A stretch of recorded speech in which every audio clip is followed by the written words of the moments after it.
Can anybody hear me? Can everybody hear me? Or am I still muted out? Hopefully everyone can hear me.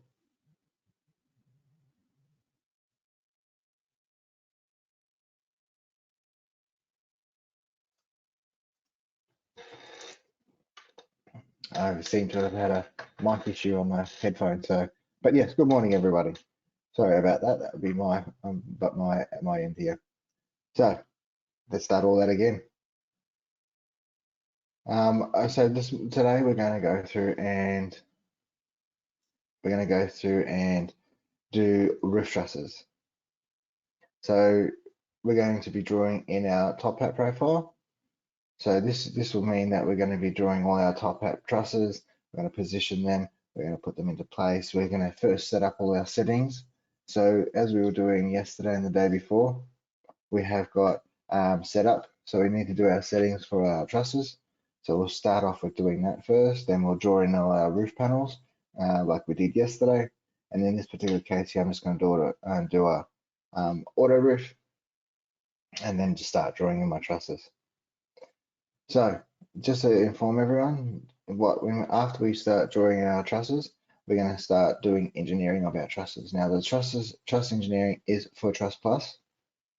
If you don't use Truss Plus and you use the other Scottsdale engineering based upon either Australian, New Zealand, or South African or EU code, there is a video that I can provide for you that shows you all that type of stuff.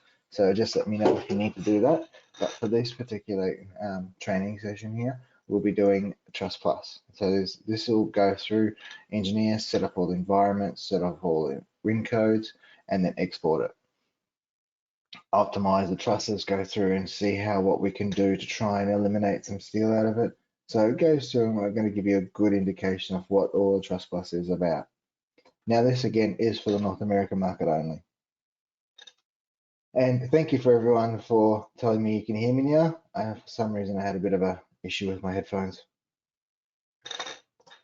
Now I'm going to go through and set up. So I'm going to press F5 on my keyboard to go into my settings.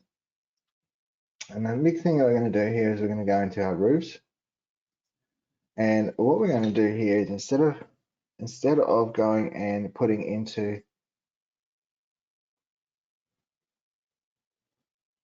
if you're going want to go into do trusses, we're going to select our truss roof. Now, when you select the truss roof, you will notice that truss heel height is highlighted, and also the default job type is highlighted. Now, when we start drawing, I will go through and show you what all these means. So there's just a quick question popped through: is Truss Plus included or a third-party software addition? So when you with our install, especially for the North American market, you will also be given the actual Truss Plus software and all the codes and activation, everything, and we go through and do the training. So we actually do the training for the Truss Plus. So it is a third-party software that we have got rights to, but we have access to installation codes and everything else like that for everyone. And so in this particular case here, I've set up my overhang. I know the North American market is a big thing of to do cantilevers. So the actual bottom member of our truss cantilevers and creates our eave or soffit or overhang area. So I'm going to do that on this one as well. I'm going to put 1'4". So what actually happens is in this particular case here, the heel will be out at the overhang. So our truss heel height. Now, generally most of the time, we'll be somewhere around the 6-inch heel height. Now this here, it gives us the ability to put a 6-inch heel on the truss. Also, it gives us enough distance between the top and bottom members to give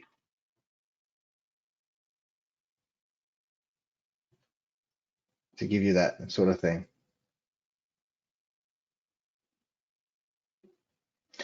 So let me just double check. Let's see here. Yep. Oh, there we go. I'm a bit slow today, unfortunately. Today I seem to have one thing or another off. So here we go. Hopefully everyone can see this now. Can see this now.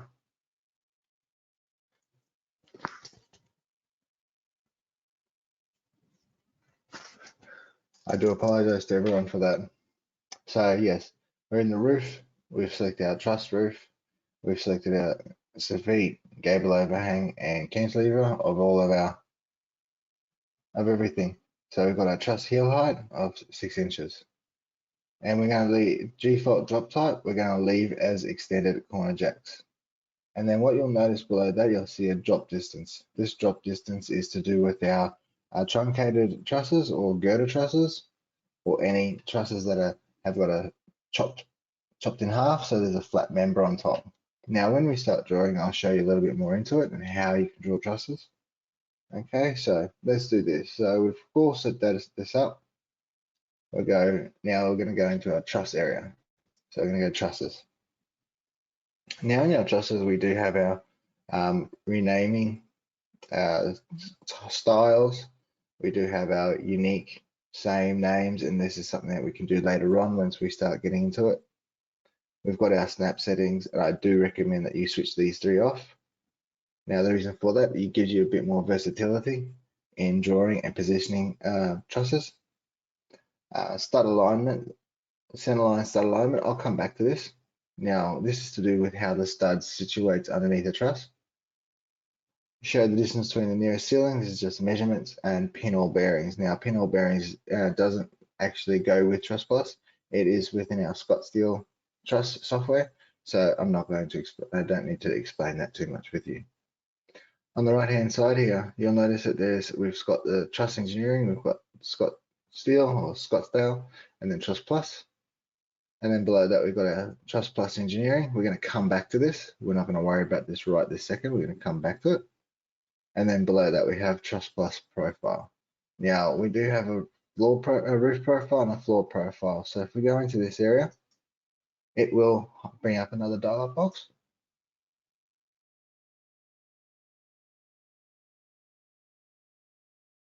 And this dialog box just gives you the ability to see what truss profiles. Now, we do have 2 styles of top hat trusses. We have a 3-inch truss and a 2-inch truss.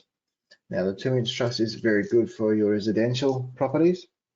And then your 3-inch truss does become in its own larger spans and bigger and better centers, you could say, for more your commercial properties. Now we're looking at, if we're looking in meters wise, we're looking at somewhere in the vicinity of say 35 to 40 meters.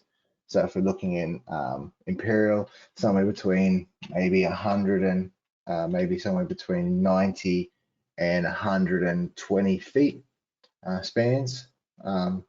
So quite a substantially large span that the 3-inch profile does go into its own. In this particular case here, we're just doing 2-inch. It'll tell you the profile height, profile width, truss spacing. So in this particular case here, we're doing truss spacing at 2 foot centers. Minimum span. Now the minimum span is really important, but we'll come to that later. So minimum span is generally about 8 inches.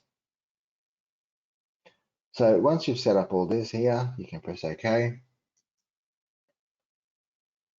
Okay, so you've set up all your criteria, and again the same thing with the floor profile. Now the floor profile, which we will go into a little bit today as well, is showing the floor, but my main criteria at the moment is doing all the roof trusses. But the floor profile again is a very similar. You can set up all your 2-inch or 3-inch profile. Again, it tells you profile centers. In this particular case here, a lot of the truss centers in the floor system is 16-inch on center. Again, 8-inch long is your minimum span. So these would be 2 settings you'd set up before you start drawing. So in this case here, I'm going to press OK. So we've set up our truss profiles for our roof and our floor. We've done the roof settings. So now we can press OK. So in this particular case here, I'm going to make this end a gable. I'm just going to go and select it as a gable like we normally would. I'm going to leave it as shoot. I'm going to say rebuild. Now what I'm going to do here is, so what I'm going to do here is come into the roof truss. So just a quick question that's come through. So Truss Plus only does top hat profiles for trusses using the framing machine. Scott Style truss is required to be used. That is correct. So if you're using top hat profile in the North American market or South American market, yes, Truss Plus is the only thing that can engineer it. If you're using the C profile, that will be based upon the Scottsdale truss engineering. And yes, that is again only Australia, New Zealand, South Africa, and EU.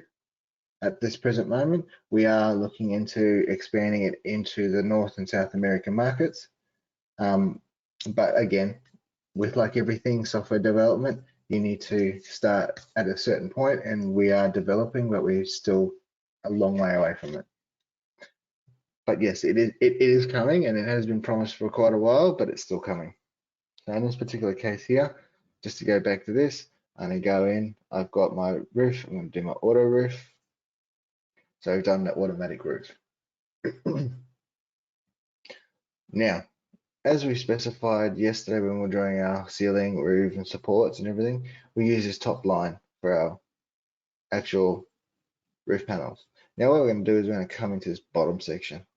I'm going to use these bottom tools. Now these bottom tools are to draw trusses. Now this does not matter if it is for a truss top hat profile or a C-section truss for Scottsdale or doesn't matter what the engineering, the processes that I'm showing you here is all the same.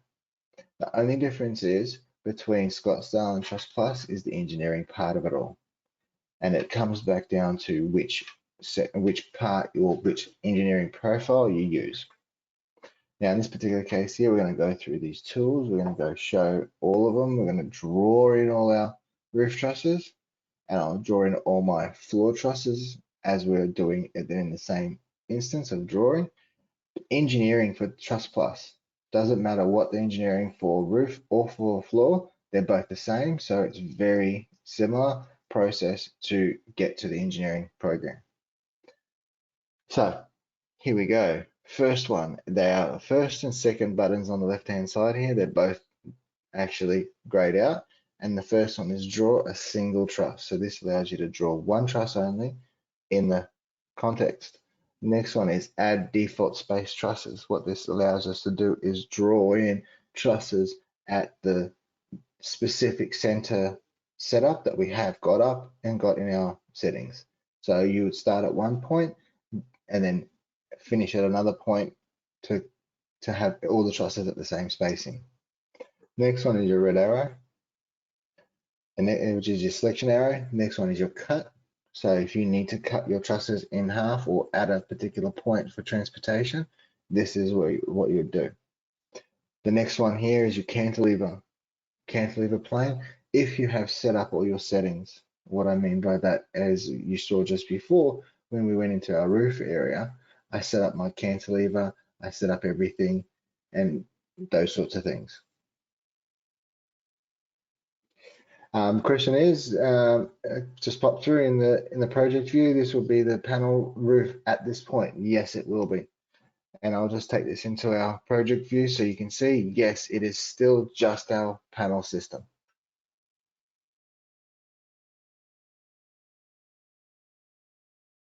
But we need to draw in our panel roof to define our roof trusses. And by defining our roof trusses is selecting the top chord and bottom chord. But what we will do, and I'll get to that point shortly, is that we don't actually manufacture any of these panels. We actually just use them as referencing. And you'll see that once we start getting further into it. So I'm just going to come back to our 2D model. So we've got the cantilever, because we've got our settings set up correctly for cantilever and all the roof overhangs or soffits, that there is already done. And this becomes null and void. We don't need to worry about it. The next button here is reverse selected truss orientation. Just like the walls, there is a start point, and you're able to flip which end of the actual start, which end of the wall will be the start. The same principle you can do for roof trusses. The next one is called an auto hip set. This one's really important, especially when we're doing hip areas or California hips, where we can automatically draw in majority of the trusses in one foul swoop. Next one, and we will be using this we will be using this auto hip set tool today. Next one, trim selected trusses. This allows us to trim or extend or reduce selected trusses to a particular point, be it a wall or another truss. Next one is your dimension tool. So this allows you to put dimensions on trusses to make sure that they're working properly or at the right centers. The next one here looks like a green bow. This one here is a trim line. Now the trim line is a reference line. So when I select the green, when I select on my select tool, an arrow for trusses, you'll see this green line that appears actually on the screen. That green line is what we call a trim line or a reference line. This cannot be deleted. It can be moved, yes, but it cannot be deleted whatsoever. That's what this green bow command at the top here is referencing to, and it allows you to reposition it by selecting on the command and selecting either on a wall or a roof line. So the next button there, we have add evenly spaced trusses between two selected. So effectively the even spread of our roof trusses. So I will go through these commands a little bit more in depth so you can see what they do. The next two, create joists from roof trusses, convert floor trusses into joists, convert selected floor trusses. So these are to do with conversions. And again, these two buttons will become null and void effectively once we start getting into the floor system and how we position everything. The next one, you'll see like a little tag, is your roof and truss labels. This allows you just to go and rename all your trusses, show your truss labels and show your frame labels. So it's a real quick referencing to the actual program. So those elements. Export selected trusses and start Truss Plus. This is to do with Truss Plus export. At this present moment, we have nothing, so we can't do this. And I'm going to go step you through that process of how do we export those trusses from here to Truss Plus anyway. We have our delete function. We have this little cog. Okay, this little cog up in the toolbar is effectively your project settings or F5 button. It's a quick reference. When you click on it, it automatically opens up the trusses tab in the project settings. So it automatically opens up a particular tab. Your find function, this is to do with how you find items and what they are. The next one is show bearings. This is show bearings. So, and again, I'm going to come back to it shortly, but with the walls, we need to specify what's low bearing, what's non-low bearing, and all those sorts of things. So this is all to do with the bearing points, connection points, everything else like that. There are different colors referencing to different things. And it comes back down to this view area, which we'll come back to shortly. We've got our properties. We have got the get Truss Plus webs and refresh. So this is to do with how you visually see the webbing configuration. So if you've gone through Truss Plus, engineered them, you've put in all the webbing configurations or bracing members, you want to come back into here and see how it looks within your project. And that could be because of air conditioning ducts or electrical wiring, conduits, or anything else like that. So you can see how it's going to affect you and if you see straight lines or not. These next two buttons, BC and TC, these are your top chord selection and bottom chord selection for the trusses. This is how you define your trusses in our Scott Steel program. Now it does go bottom chord first. Now bottom chord is based upon your either ceiling, if you have drawn a ceiling in, and or if you haven't, it goes based upon the default wall height as being your ceiling. Now in this particular case here, I've got flat ceilings. Now, when we were looking at it, doing the ceilings yesterday, we were looking at how you can modify the heights and everything for the roof panels. Very similar if you wanted to modify your ceilings up and down, you can do the same thing. But when it comes to trusses, you would need to draw in all the ceilings and then select them.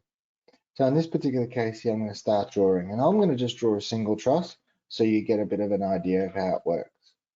So I'm going to select my BC first. Now what you'll notice is my screen has gone white and I have a BC on my mouse. Now this BC on the mouse is to do with the bottom chord selection. So what I'm going to do here is just select anywhere on the screen. Now by selecting anywhere on the screen, it activates that default base line or the default wall height. Next I'll go and select our TC.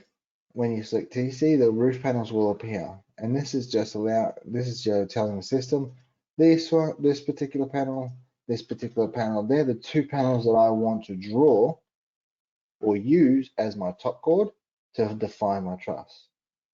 Once you've done that, you'll notice that the first two buttons here activate. Now I'm going to use the first one, which is our draw single truss, and select on it. Now, when you're drawing trusses, you must go from outside to outside. Now, don't worry about how far you are doing it. If you're going right out way, either way, it doesn't matter because the program will then automatically shift it into the correct area. In this case here, I'm just going to select here. You'll notice that the both ends are now shortened up. I have a purple line in the middle of my screen, and that there is my truss. Now I'm going to zoom in. And what you'll see there is a top hat profile. Notice that there's 4 black lines. And that's just showing you the top profile and then the 2 flanges of it. Now I'm going to zoom back out. I'm going to go into my project view. I'm going to go groups. I'm going to switch my roof panels off just for the moment. Now when you switch them off in the groups, just because you've switched it off in your 3D model, doesn't mean it's switched off in your 2D model. It's just 3D that it'll be switched off. Now, when you come into your 3D model, you'll notice that there is actually a purple outline of a truss.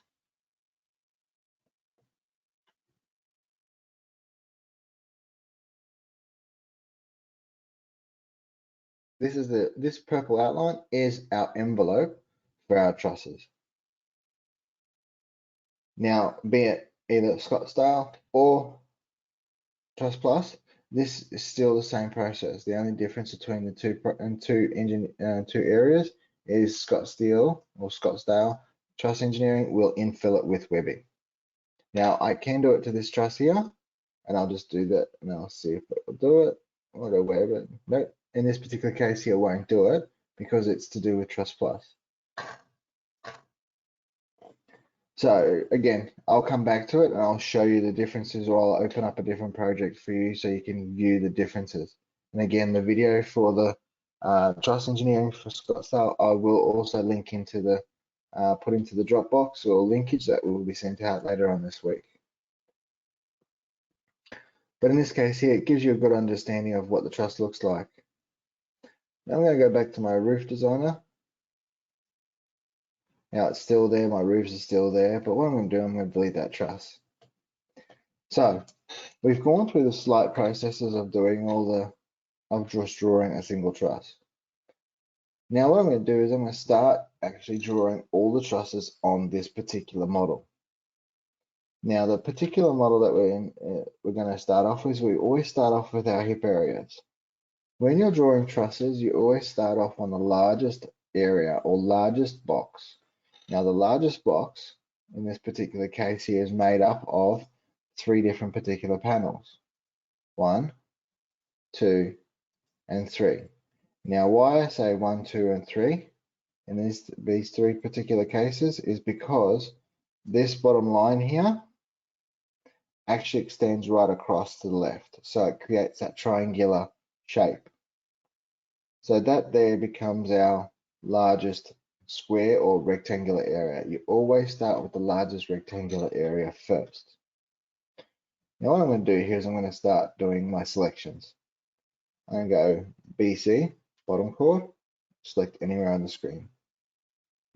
I'm going to go TC. Now when you're doing all hip areas, you must select the triangle area first. Now in this particular case here, it is this particular panel here. Now, but the problem is it is not a triangle. It's actually squared off and it's actually been cut at our valley line. So to activate the continuation or stop or activate the breakage of the boundaries of our roof panel, you hold control on your keyboard and you select the panel.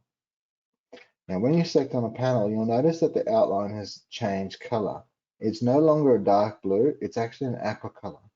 What this does, it means that that plane itself is extended infinitely both directions up to the point of it connecting into something.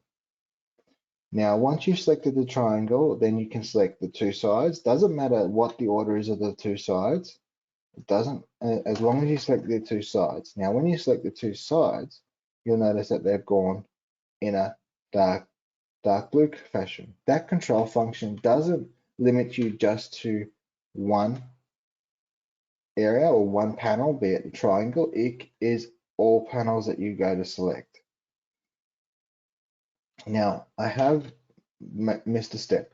Now, the reason why I've missed a step, and I'm saying that, is because when you do an auto hip, it actually gives you a measurement from the apex or the connection of the three planes down to the pitching point. But the problem here is the pitching point is not our wall.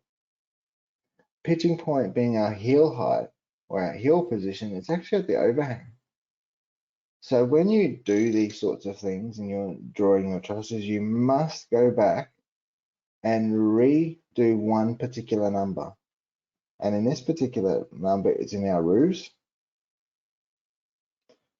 And what you must do is make your soffit or overhang 0. When you do that, it will maneuver that particular measurement to the pitching point or our heel height. And it gives us a better indication of where the trusses are located. So I'm going to press OK on this. Now, the measurement hasn't moved is because we have to do the reselection. We must reselect our top and our bottom planes to give us a position. And in this particular case, you'll see that purple measurement has now gone from the apex where the three members connect to the actual overhang or cantilevered area. And that's what we want. We want it from that particular point because that's where our 6-inch heel sits. Now, once you've done that and you've selected these three particular points, up in our toolbar, some of these actual commands have now activated. And one of them that activates is our auto hip set.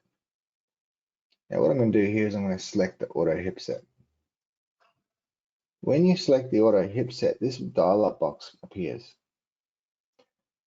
This dial-up box is how you set up your truss locations for the actual trusses in your hip area or California hip.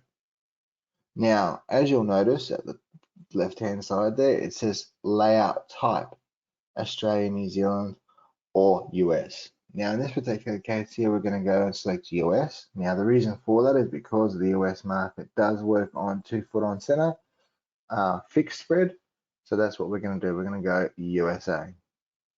Now, some of the numbers that have changed, and that's because, or disappeared, that's because it's to do with the way the layouts are formed and the way the trusses are positioned in the automatic function. Now we have here a girder offset. we have the apex, so the distance from our heel of 6 inches to the apex. Spacing from apex, so what it does, it actually takes distances from the apex and it comes down every 2 foot. But I'm not going to do that. I'm going to come down and I'm going to go to custom. Now, when we select custom, it actually goes and selects a position. And that position is from your 6-inch heel position. So what you're doing is you're saying from the heel, I want to come back however many feet. In this particular case here, I'm going to come back, say, let's go 6 foot.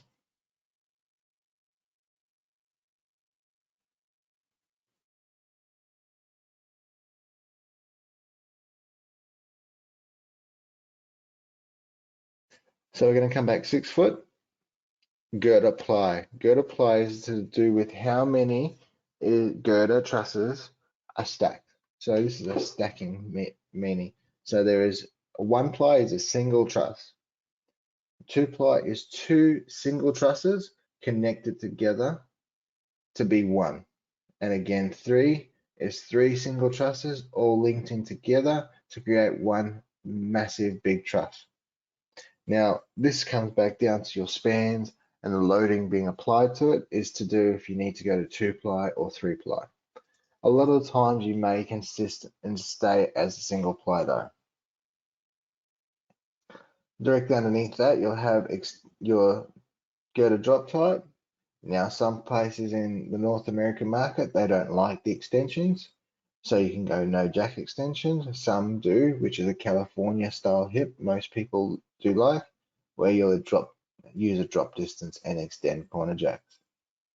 So once you've set up all this and you can press OK, what actually happens is all the trusses are automatically drawn in. Now in this particular case here, we have a little bit of an error in one of the trusses, but that's not too big of a deal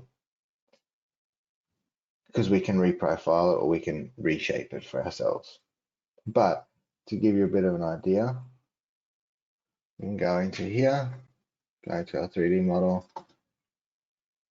and there it is there. There are our trusses.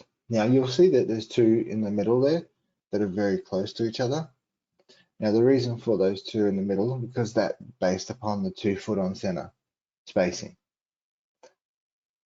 Now, I'll leave it there for a minute. Just want to know if anyone's got any questions in regards to what I've just done here.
So a question's coming through, and I think it's a valid question for everyone to know about, is the distance that it has created on the 6 foot. So when I drew in the 6 foot, where is it going to? Is it going to the center or the face? And I'm just going to show you. So I've got a measurement from the center to the wall. Now knowing that I've got 16-inch heel, well, sorry, overhang, I think it's 16-inch. Let me just double check that. Yep, 16. So effectively it's from the 6-inch heel to the center of my girder. So whenever you're putting, whatever number you're putting in there is to the actual center point. So when you go and put your 2 foot on 2 foot or your 4 foot 8 board, it's automatically to the center. The same principle here is if I select from this truss, oops, let me put the measurement on. I go from center of that to the wall, add extra 16 gives you your 4 foot. Now another question, can you force align these trusses to the studs? No, you cannot. You cannot force the studs, the trusses to align with the trusses. You can though force the studs to align with the trusses though. So based upon whatever you are.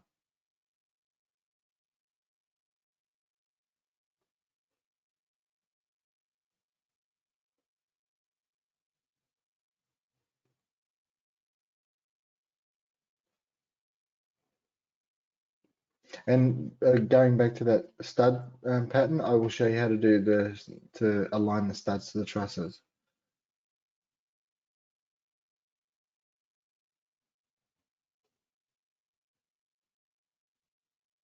So the question here is, and I think it's quite a valid one when it comes to the way you have your jack truss or the mono truss here, this one here. Now, when you're looking at the trusses themselves, now because they are a top hat profile, you do have an approximate the flange width distance.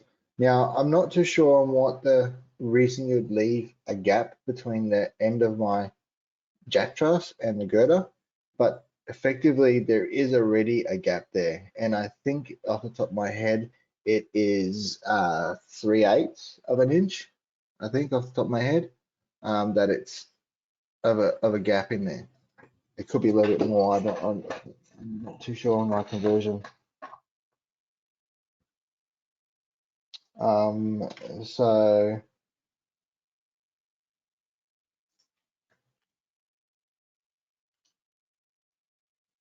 I'm just trying to work out at the moment, it's going through. So it's more like 7/16 of a gap. So there is a 7/16 gap, and I'll show you a little bit more about what I mean.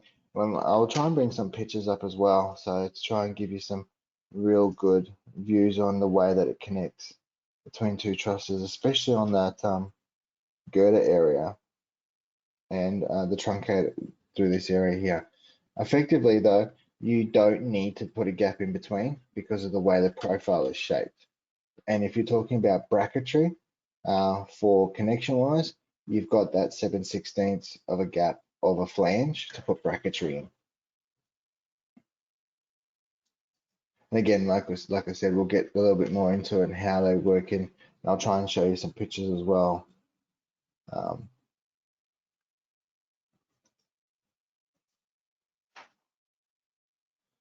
Okay, is there any other questions coming through, or is hopefully those answers of those?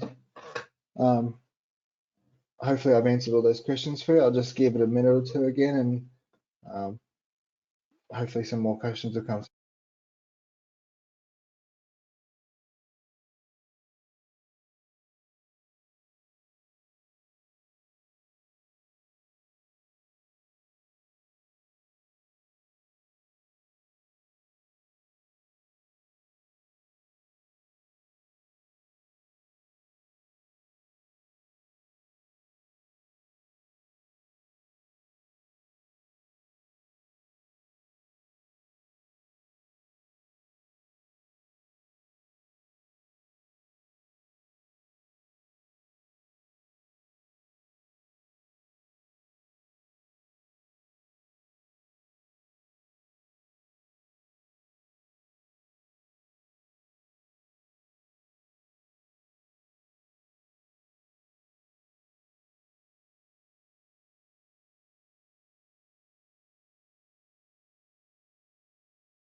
So a question's come through, and I think it's a valid one for everyone again. Is there a way to have your first jack truss, which is this little one down the bottom here? This little one down the bottom. And using that at 12 inch and then having everything at 24 inch onwards. I understand the question. The problem there is I see, and this is coming from the knowledge I have when it comes to the American market of putting all your plywood sheathing down onto the roof, is that you want to go from your edges and you want to have your 4-foot board straight away at the edge and then go 4 foot. Again, this is my knowledge that I know of, but if that's not correct, yes, you can, but it's a little bit more difficult in the process of doing it. Which I would have to show you a different way of doing it again. But for the standardized practice, no, you would do it this particular way.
Okay, it doesn't look like we've got any more questions coming through, so we'll continue on. So we've got our main auto hip thrust area. They are positioned. Now, in this particular regards here, let me go through and I'm going to go and show you the Australia New Zealand. So this may or may not help you for some of the other things.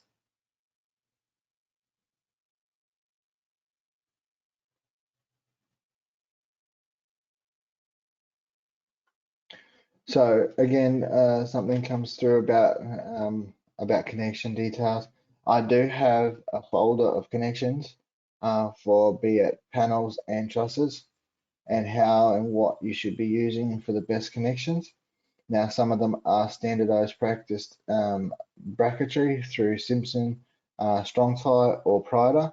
So I do have the library, and again, this will be part of the link that I send you, or Scott will send you, with all the additional for the videos as well. So there'll be videos, a folder with details, and a whole bunch of other information in there. So that will be part of the link that you'll be sent later on. I'm just gonna just pause it for a second. I just got one more question that's come through. I want to read quickly, and then I'll come back to you all.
So I've gone through here. I've got all the trusses, so answered all the questions come through, which is quite good. Now, what I want to go through here is I've shown you the US way, and again, it's a simple way of doing it, and most people will do it that way. But I want to also, in the question, one of the questions is how do I do the other way, the Australia and New Zealand, to show you just a bit of a difference. I'm just going to undo that for a moment. I'm going to go through and I'm going to redo the selection. And again, it's the same process, either way you do it. The only difference is when we do the auto hip set, is we're selecting this Australia A and Z. Now again, we've got our girder offset. We can specify where we want to put it. First, girder jack offset. Now this is that first jack truss from the corner, so I want to put this at 12 inches. First end jack, and again, I'll come back to some of these numbers, and I'm going to leave this at, it looks like 2. I'll put this at 6 inches. Girder offset, again, we can specify the girder offset, so we can come to the customized. I'm going to put this at 6 foot. I'm going to extend my corner jacks. Now, what I've done here is effectively I've positioned certain trusses at certain positions. Now, the big problem here is with the USA, everything is automatically set up at 2 foot on center. So everything's going to be 2 foot on center. There's no, I didn't, so there's everything's 2 foot on center, so it lines up for your plywood board. Now, the Australian New Zealand one is not set up like that. It's set up to be more even spread. So once you set numbers in, and the 3 numbers are your first girder jack offset, your first end jack, and your girder position, once you set those 3 up, everything else effectively even spreads up. Okay, so once you've done that, I'm going to go OK. And what it has done, again, it has evenly spaced a lot of things. So my first end jack, which is this one here,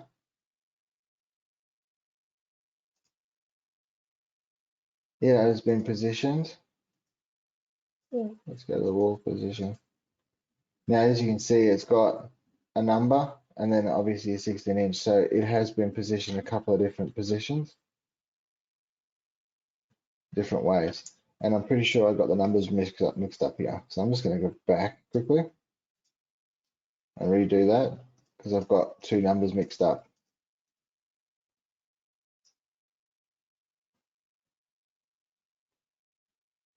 Yeah.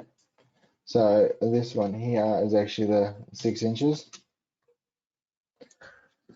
This one here is going to be your 12 inches. So I flipped the 2 numbers around accidentally. I'll put this at 6 foot, and I'm going to go OK. So what effectively it's done is positioned these little trusses 1 foot away from the end. And up here, what it has done is put 6 inches in this particular area here. Now, when you start to look at everything, they're not 2 foot on center. Nothing's 2 foot on center because it's based upon the connections of everything. Now, this is the way the Australian New Zealand set up, and again, because we don't put plywood boards on our roof panels or on our trusses, we put roof battens, effectively top hat battening it out, or purlins on top, so it gives us a different style of look. Now, I know it looks a little bit different. Yes, you can maneuver and you can select trusses and you can move them in and out by selecting on a truss and selecting the measurement by moving it out. Again, this is up to yourselves on how you feel what's going to be best for you. Knowing that the American market, or the North American market at least, uses plywood on a lot of their roofs, we will stick with the US setup. So I'm just going to undo that, and I'm going to go through and select my top chords again, and I'm going to put in my US custom 6 foot, and I'm going to go okay.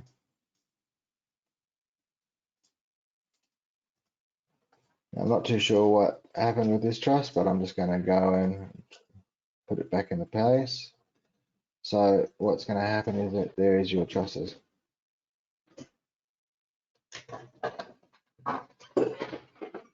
Okay, just give me 2 seconds. You can have a look at that, and I'll be back in a second.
Okay, so what I'm going to do here is we're going to keep on going through. So I've answered some questions that have come through as well at the same time. So we've done our truss auto hip, and we've done it based upon our US setup. I'm going back into my roof designer.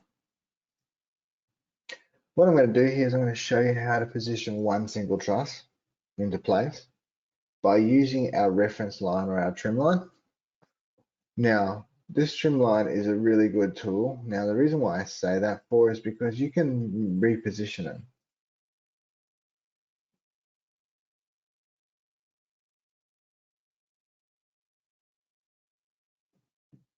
Okay, so you can see here that you can maneuver it just like you would do everything else. It does have measurements, etc. So I'm just going to put this at 2 foot on 2 foot away from the gable end.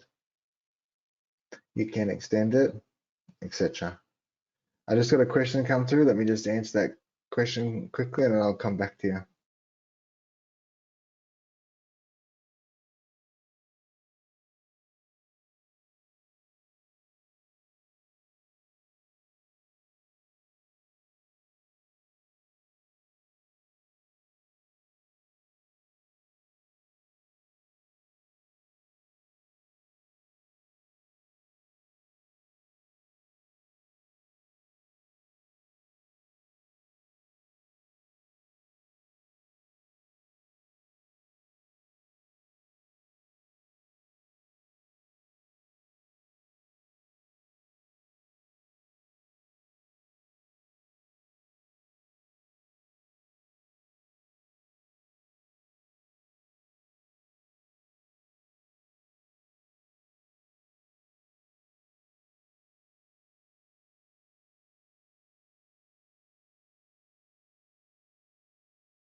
Gonna keep going now. So I've answered all the questions come through, And so what I'm going to do here is, so we've put our trim line, our reference line into position.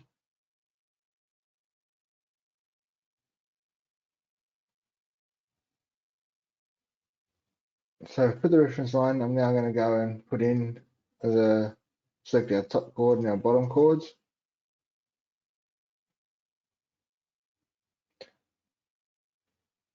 And then we're going to draw a single truss. And I'm going to draw it across the screen. Now what has happened here, and if you, I'll just zoom in here. When I've drawn it, I haven't drawn it on the line itself. But what I am going to do is I'm just going to click, and it automatically snaps. So the reason why it's snapping is because of that that snap setting that we have in our program, where you snap it automatically to an item, or in this particular case, a truss to the trim line. Again, I'm going to come back to my project.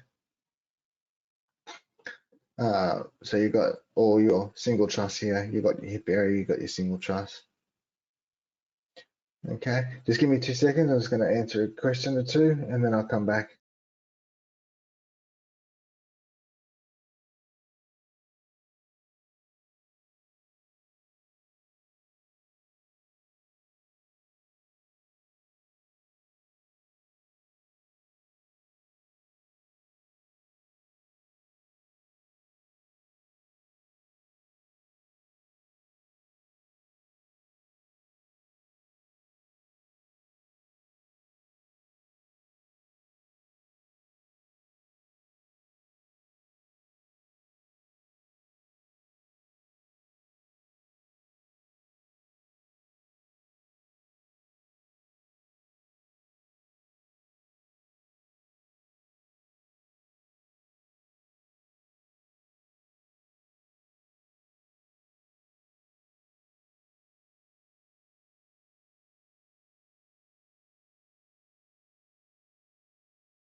Okay, so we're coming on from here. We've got a single truss.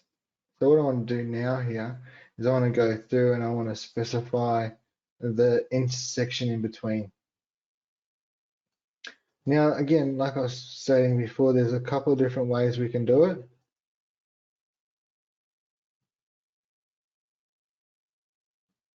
Okay, we can do it a couple of different ways. So the two ways are even spread and fixed spread. Now, what I'm going to do is, now, one question here is it come through is about a particular customer only has the paddle machines, and then they want to do trusses. Now, effectively, what I'm doing right now does not change. It doesn't matter if you have a panel machine or a truss or top hat truss, a top hat machine or a C-section machine. To draw trusses is still the same thing. Okay, so it doesn't the process that I'm showing you now doesn't change. The only thing that does change is the engineering part of it and the setup at the start. But again, I'll put a link to doing the Scottsdale truss engineering on the link as well, so we can have a bit, and or if you want a bit more information, I can possibly have a one-on-one with everyone individually later on at a stage. Now, again, so coming back to this, so we've drawn our single truss. We've got our header hip set. So I'm going to show you the add default space trusses. I'm going to select on this command. Now nothing happened at the moment. And what I can do here is I can select on a truss. Now the reason why I'm selecting on a truss is that is my start point truss. So this particular truss, and this comes back to that 3-click process. Now from here, we can click on once. I clicked on it once. Second time we click on it, you'll start seeing that I can move my mouse up the screen. And you'll see these little blue trusses appearing. Every time a blue truss appears, that is a new truss that is going to be placed into the system. Now I'm just going to stop it there, and I'm going to click for the third time. It automatically infills the trusses based upon those blue points, those blue truss points or those blue line points that you saw earlier. So effectively, though we've done everything from the start point onwards to actually fill it in. Now that there again, like I said, that is to do with your default space trusses. So when you select on one, they're going to be exactly 2 foot on center, 2 foot on center, 2 foot on center, etc., etc. And again, like I said, this is only one way. This is one way of doing it. The second way is what we call evenly spread. Now this would be more, this first method would be more of the North American market style, where you want everything 2 foot on center, and I would probably keep it at that style. But if you are wanting to do more of an evenly spread, it's going to undo that for a moment. What I'm going to do here is I'm going to go bottom chord and my top chord. Now, instead of selecting on a command, I'm actually going to select my red arrow. Now, once you select your red arrow, you can hold down your shift key. When you hold down your shift key, you can actually draw a line. This line here is to do with your selection line. Now, as you can probably see on your screen, I've actually gone across the 2 end trusses. So effectively telling the system, these 2 are my boundary trusses. It always asks you if you want to reprofile. In this case, no, I do not want to reprofile. Once you've done that and you've selected no, you'll notice there's a whole bunch more tools that actually become activated. One of those tools is evenly spaced between 2 selected. Now the 2 selected are the ones that we held shift that went across. Now I can select this button and it automatically infills in between those 2 selected. But the problem is they're not 2 foot on center, they're evenly spaced. In this particular case here, 1 foot 10 and 5/16. So this again would be an evenly spread. Now this comes back down to if that's what you feel is going to be the best situation for your build or not. Like I said, most North American and most South American that I know of, they'll use plywood on their roof, and they prefer to stick to 2 foot on center. Okay, so in this particular case here, I'm going to go back. I'm going to go back and put that default space trusses because that's what we're trying to achieve here. And draw them in like so. I'm just going to move this trim line up a little bit. Now, to move a truss, you can just select on it. You can select on the measurement, like I've just done. And it's a very similar process to if you're doing a wall, moving a wall or moving an opening or anything else like that, a support or a ceiling line, a roof line or anything else like that. You can select on the item, select on the dimension, change the dimension, and that item will then move to the new measurement. So it's a real good way about doing it in regards to the actual 2 foot on center spacings. So if I put this into our project mode in our 3D model, you'll notice that we have majority of our roof drawn automatically. Done, dusted, very simple, very easy. A lot of the time, and again, once you stick, if you do the basics, and again, I'm doing a lot of different things here in regards to the tools and showing and explaining to everything, but if you stick to the standardized tools, be it your top chord, your bottom chord, your auto hip, trimming, default space trusses, these particular things, you can actually get this roof drawn in trusses quite quickly and quite simply in a matter of 5 to 10 minutes. But in this particular case here, I'm going a little bit slower, which is fine, but I'm showing you the different processes. So we've got our auto hip set, we've got our standard trusses to its center, to our gable, which I'm going to rebuild my wall. So my wall, now my gable end, and we've got it there. Now again, as we did yesterday with our support panels where we put it on top of our ceiling or on top of our wall, you probably don't need to shoot the wall because of the overhangs that we have here. You could have put probably a support frame to box that in. That would have been up to how you saw fit at the time of designing. Now, what I'm going to do here is I'm going to finish this off by doing this front section here. Now, again, this is an auto hip. Now, again, we are needing to specify the position of our girder. Now, some numbers do vary. I'm just going to check something. So I'm just going to check a dimension. So I'm going to go from the outside of here to outside of here. So we're looking at 5'6.5". So when I position my girder, I'm looking at probably going to be more around that 4 foot mark of where my girder is going to sit instead of my 6 foot mark.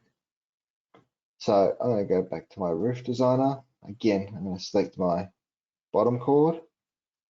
I'm going to select my top chords. Now again, but this time we don't need to hold control on the triangle or on one side, but on the right side, I'm going to hold control and I select that panel there. Now again, because my apex where the 3 points meet is further back than where the end or my overhang point is here. So I'm going to do that. I'm going to go to my auto hip set. I'm going to select the US one. Going to select custom. I'm going to put in 4 foot, 1 girder, extend corner jacks, and I'm going to go OK.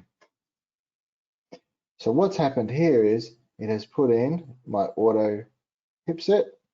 I'm working with my 2 foot on centers as I normally would. Going through in the middle here, it's put 1 in the middle, even though it's not 2 foot, it's in the middle between the two. And it has put a second truss back here,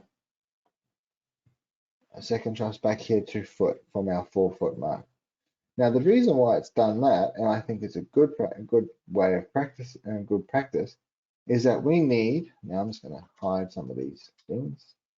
I'm going to take away some of these colors. So what I'm going to, oops, wrong truss, undo that please. And she does hate that.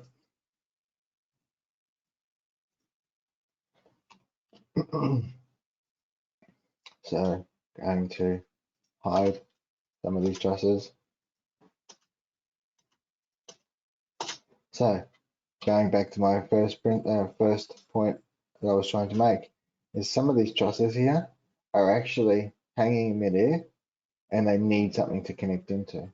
And that's what this truss here is going to do. This truss here is effectively now a girder truss because we're going to trim or reduce the other trusses to it. Now what I'm going to do here is I've done that. I'm going to do this. I'm going to reduce every single one of these trusses. I'm going to reduce them so that they connect into the top side of the truss. I'm going to select my arrow. I'm going to hold my shift key. I'm going to put my selection line across them all, like so. I'm going to come up here and I've got this little purple mushroom star. It looks like that, but it's a trim line. It's a trim command. When you select on it, it pops up with a dial-up box and asks you if you want top chord, bottom chord, or both. In this particular case here, I want both. And what I'm going to do is I'm just going to select the top edge of the truss, which is going to automatically reduce them to it.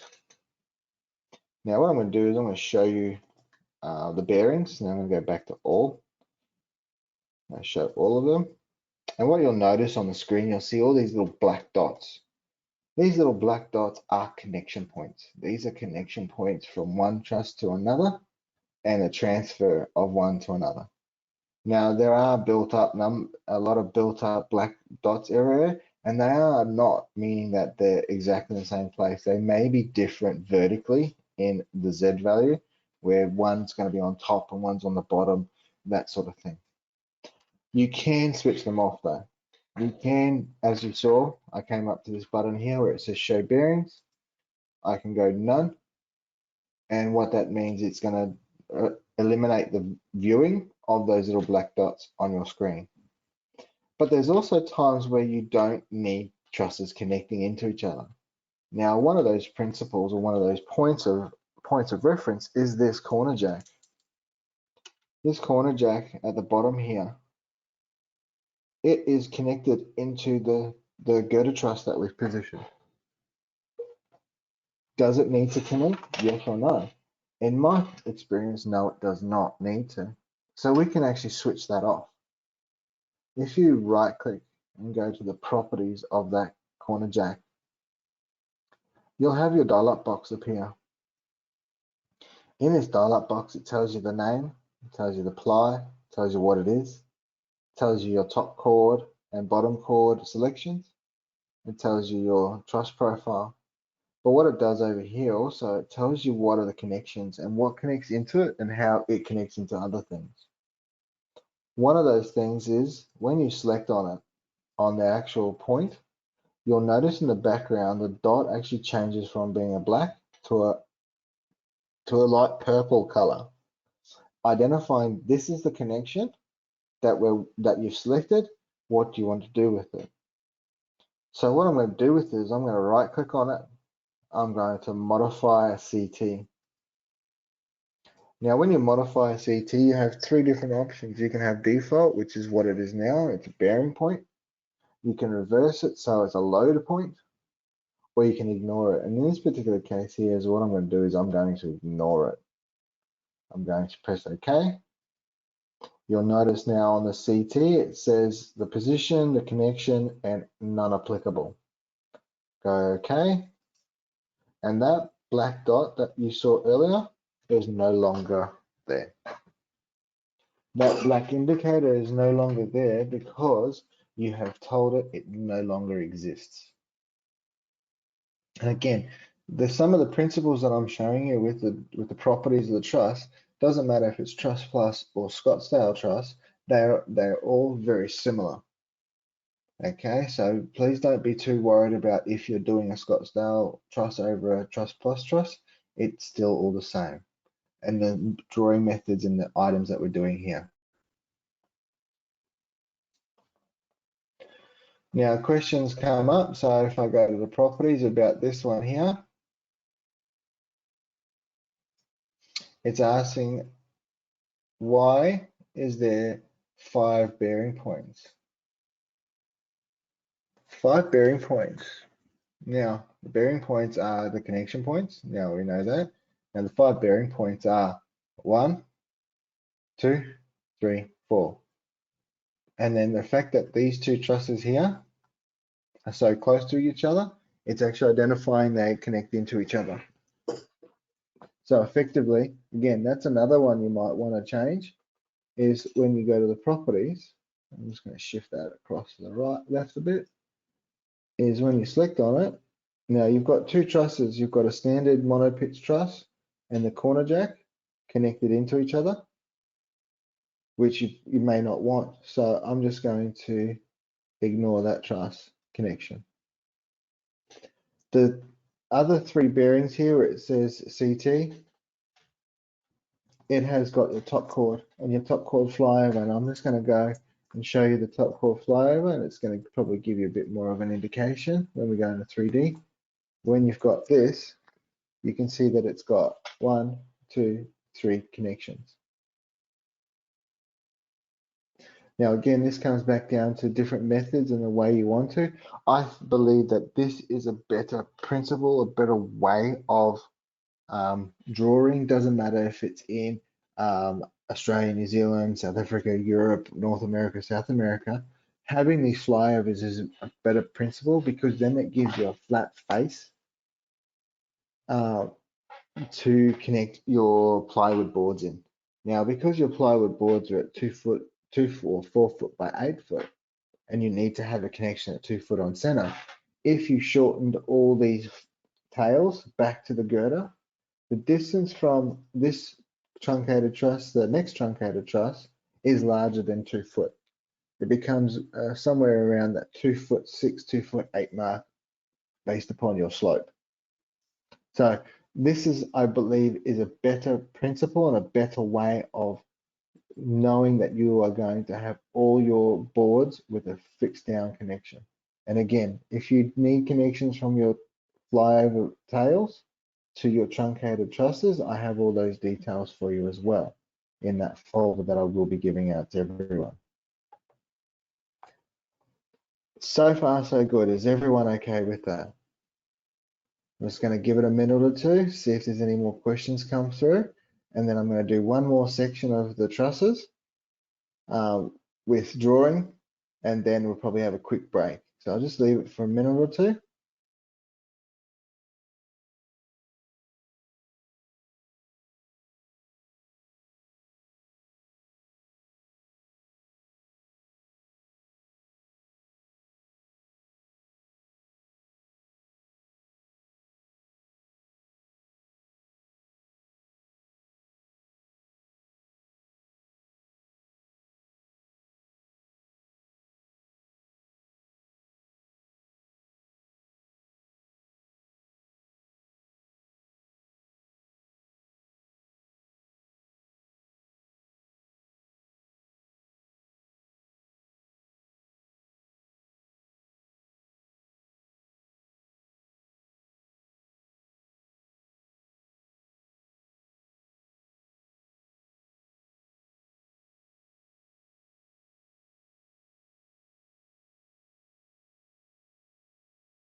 All right, so I've gone through the questions. Everyone's pretty happy at the moment. So far, so good. Now, there is one point that was made, and I answered it in the question, but I'll just come back to my roof designer here. And someone asked about this overlap. There's two trusses here that are overlapping. And was that an oversight or anything? Well, no, it wasn't an oversight. It was more the fact that they don't actually trim like the rest of them to each other, but they actually trim to the valley line. So to do that, again, very similar process, but the difference, instead of trimming to each other, what we're going to do is we're going to use a trim line. I'm going to use my trim line or my reference line, and I'm going to select it, the actual valley line. And that valley line now is going to oversee any connection. So that will look, that actual trim line is going to be my reference, so I can trim other trusses to each other, to it, sorry. So I'm going to do the same principle. I'm going to hold down my shift key. I'm going to select one particular truss. As you can see, I've got it selected. I'm going to come up here to my purple mushroom or my trim command and select both. And then I'm going to select the green line. And what it's done, it's shortened it up, shortened itself up. And the same principle applied to the other truss. I'm going to hold shift, cross it. I'm going to use my purple mushroom or trim command. Both, trim line, and there you are. You have the fact that two trusses now are only fixed up to the valley line. Now, going through and looking at one more item here is the valley trusses or saddle trusses that I would normally do in this program. It's called saddle trusses. People call them valley trusses as well. And again, this is just, you've got to remember, you can modify and shape other trusses to take some of the shapes that I'm about to show you. But what I'm doing here is I'm going to show you a valley truss or a saddle truss. Now these are trusses that are diminishing, so meaning the bottom plane or bottom chord of that truss will diminish as you go up the valley line. Now I've got a question come through. Let me just read it quickly and I'll come back to you.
So as I was saying, we're going to go through and going to do these actual saddle trusses or valley trusses. So same sort of principle when it comes to selection of top and bottom chords. But the first things first we need to do is select this little blue truss that is next to the TC, sorry. So we select that first. This activates our valley truss or saddle truss command. And then we select our bottom chord. Now, if you haven't noticed, or probably should notice, is that you don't select the ceiling, you actually select the roof plane. Now, it's the perpendicular direction to the way that the trusses are going to be laying. So in this particular case, my trusses are going to be going from left of the screen to the right. So left to right, going along from this little hip area, and we're going to go up the screen. So effectively, the bottom chord is going to be this particular plane because that defines the trusses underneath it.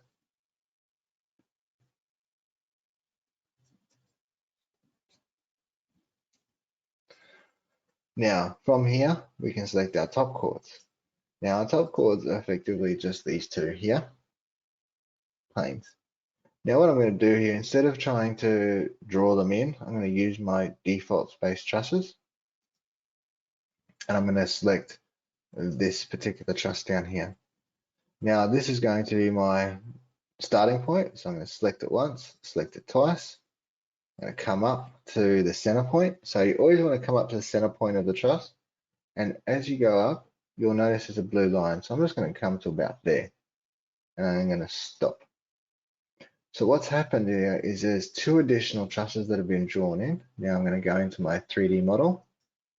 And I'm going to show you that they are 1 and 2.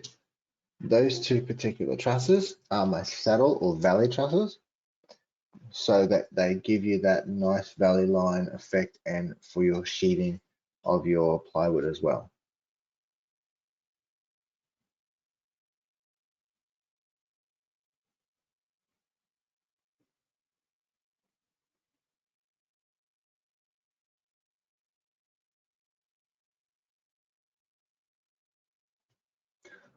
Okay, so we've got that there. That there effectively is all your trusses drawn for this particular roof. Now, I'm going to leave it there for a moment. I'm going to probably give it a break, give it, say, a 15-20 minute break. Let everyone digest all the information. If they have any questions, please send them through.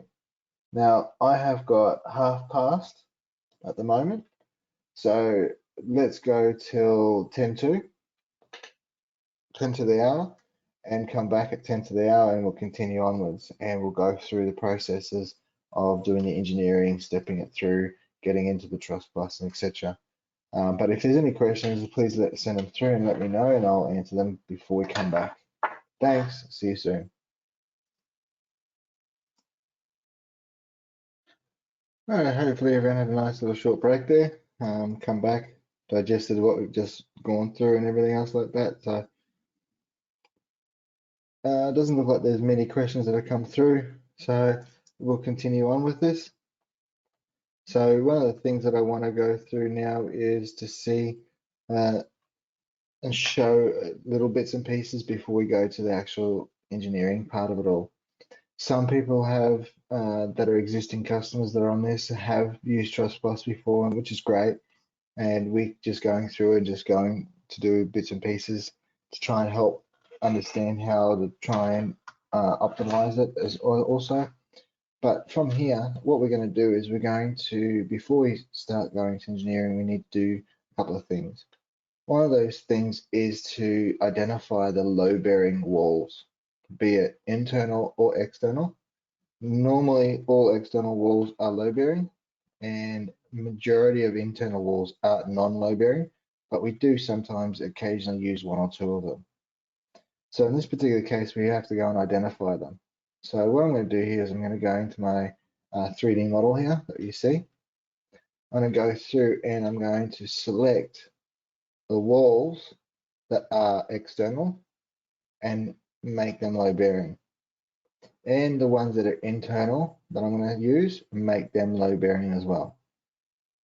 So I'm just going to come into my 3D model here. As you see, I'm going to select my first wall, be it this long wall.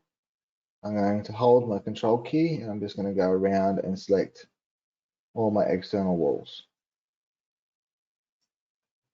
In this particular case here, these are the ones that I've selected are the only ones that are external that are load bearing, because they're where the trusses are going to fall and sit on.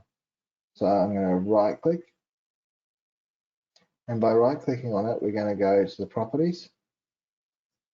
Now when we go to the properties, it will say wall properties 5 selected, which is what we want.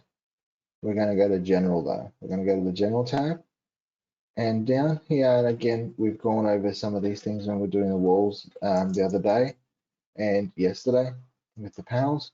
But down here on the right hand side, we have got a button called load bearing. We're going to switch that on. By switching that on, it's identifying where the load bearing points are going to be sitting in relation to the truss. And this will also get transferred through into Truss Plus, which is our engineering program. I'm going to press OK.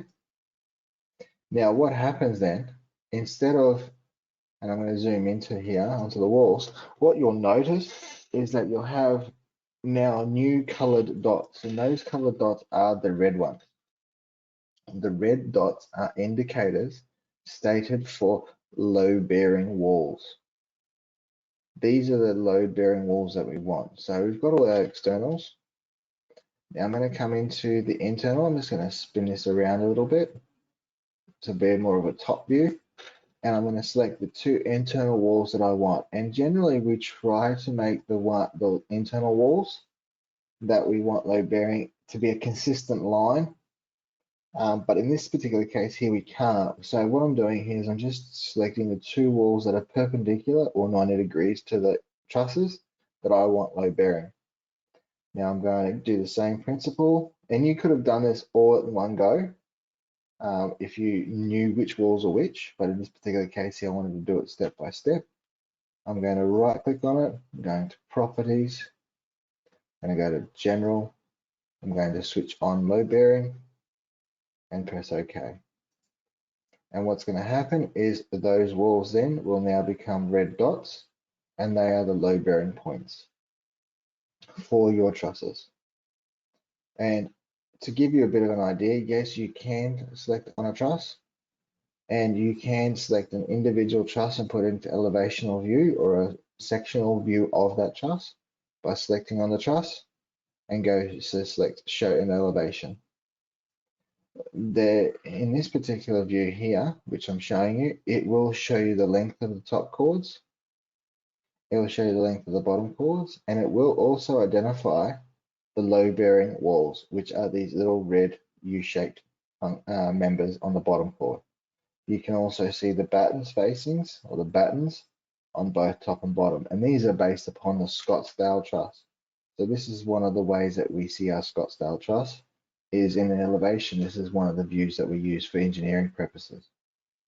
But it's also handy in this particular case here for our truss plus, just to make sure that we can identify where the actual load bearing walls are and make sure everything's coming through properly. And it even shows the heel height of 6 inches. I'm just going to close the elevation. And again, it takes you to show you everything else. So to sum everything up, we've drawn all our trusses. We've drawn them. We've selected the walls that are going to be load bearing. We have now selected the profiles through settings. We've done the trusses, everything else like that. But now, from this point onwards, we need to go and start setting up our engineering. Now, the engineering setup is going to be critical for certain areas. A couple of things you need to be very wary of, and this is something that we'll probably look at a little bit later on when we get to Truss Plus, is knowing the lengths and widths of the building. Now, I'm just going to quickly go into my wall designer. I'm just going to put some measurements on there so I can actually identify, so I know what the lengths are, or the width and the length of the building. So it just gives me a bit of a rough idea. Now I'm just going to move that to the left hand side here. I'm going to press F5 on my keyboard. Now the reason why I've pressed F5 on my keyboard is because I need to come into my truss tab, my trusses tab. And in my trusses tab here is where I go and set up all my roof and floor engineering specifications for Truss Plus. So in this particular case here, I'm going to go roof engineering. Roof engineering, a window pops up. This window is asking for specific files. Now, for the users that already have Truss Plus, you'll understand some of these locations and some of the files. Now, again, I will put some of these files that may or may not be in your Truss Plus if you haven't got, or you have got Truss Plus and you don't have the specific files I'll be using. I'm more than happy to put them in the shared folder that you'll be sent out a link to. Now I'm going to, first of all, I'm going to go to the top here. I'm going to go load. Now when I select this load button, it takes me to my default Scottsdale folder. Now in that Scottsdale folder, we're going to go to the folder that says engineering. Now you'll notice that there's two engineering. So there's engineering as one word, and then there's a SCS Eng or ENG, which is a SCS engineering. This is to do with our Scottsdale Truss engineering. But what we're going to do is going to go into the engineering folder. Now just double click on it. Now in here is a list of items. These list of items are to do with Truss Plus, and it's extension or EDF, engineering data file it's called. In these engineering files, as you can see, they've got different specifications based upon our standard install. Now install always sets up the Truss Plus engineering files. So it's automatically there. It's just one or two different files that I've created to make it easier for a lot of people. And one of those files is this usa.enedf file at the bottom. I'm going to select that and I'm going to open it. Once you open it, what you'll notice is that it has automatically filled in a lot of these particular files. Now, these files reference to the Trust Plus engineering area, or in this particular case, our TWX2 folder. And this is a folder that is automatically made up or installed when you install Trust Plus.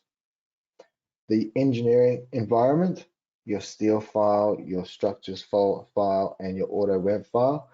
If I can recall off the top of my head, the AutoWeb file, the structures file, and the engineering file are made by myself.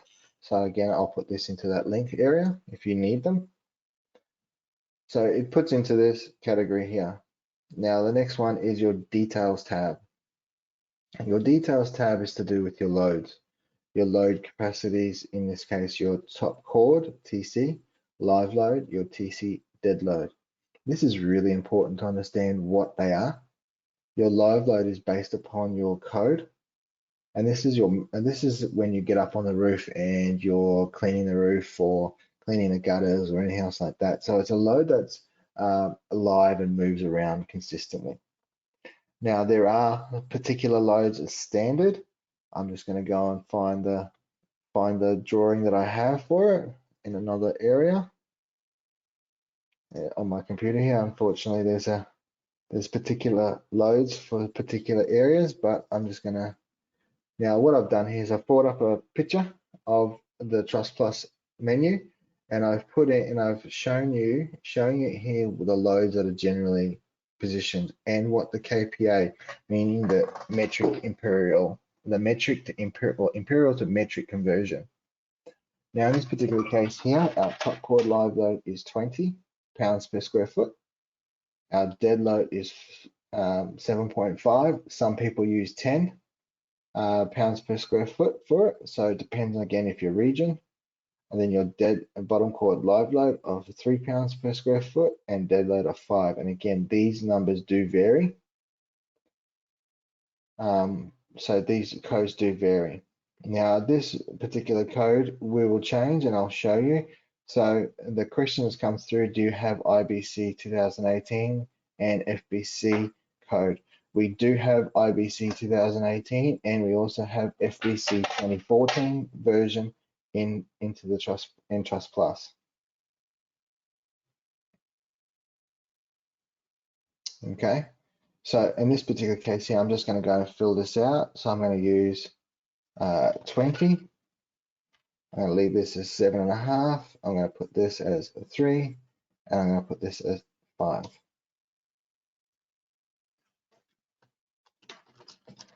Okay, so from there, we're going to go and fill out and change the top chord purlin spacings.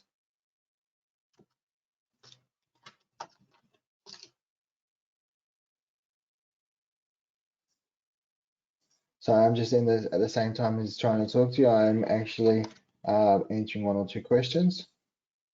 So in this particular case here, top chord purlin spacings, because you're using plywood and there's a consistent fixing, so we put this in at 0, all zeros. Now the breakdown for this is inches, feet, inches, and seconds, and that's what we're doing. So we've broken it down into 6 numbers. The first 2 numbers of 02 is your foot.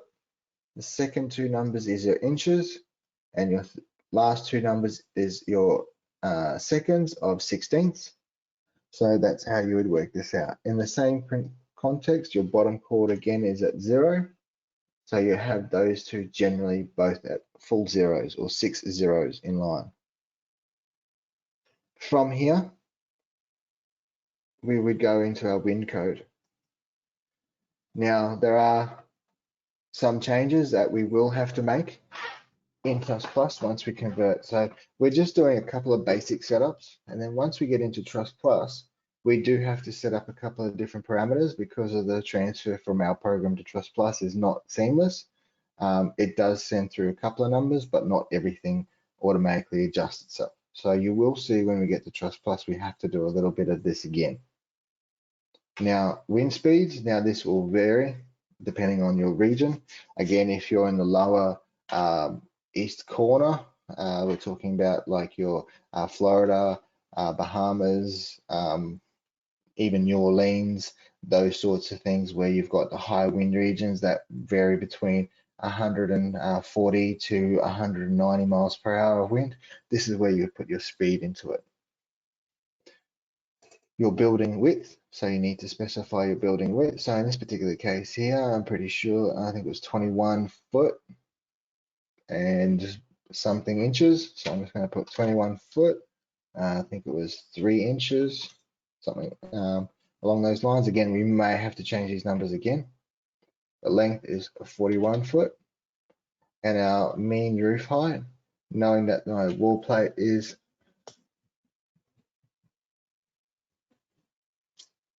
knowing that the wall plate's 9 foot something, I'm just going to put this at 12 foot. So the mean roof height is to do with the top of the roof point. Truss location, we always need to have this as end zone. Now the difference between the three, now when you look at it as end zone, not end zone, intermediate zone, the 3 different numbers. End zone is where is when the truss is taking a lot of the wind loading, so effectively the edge of your building.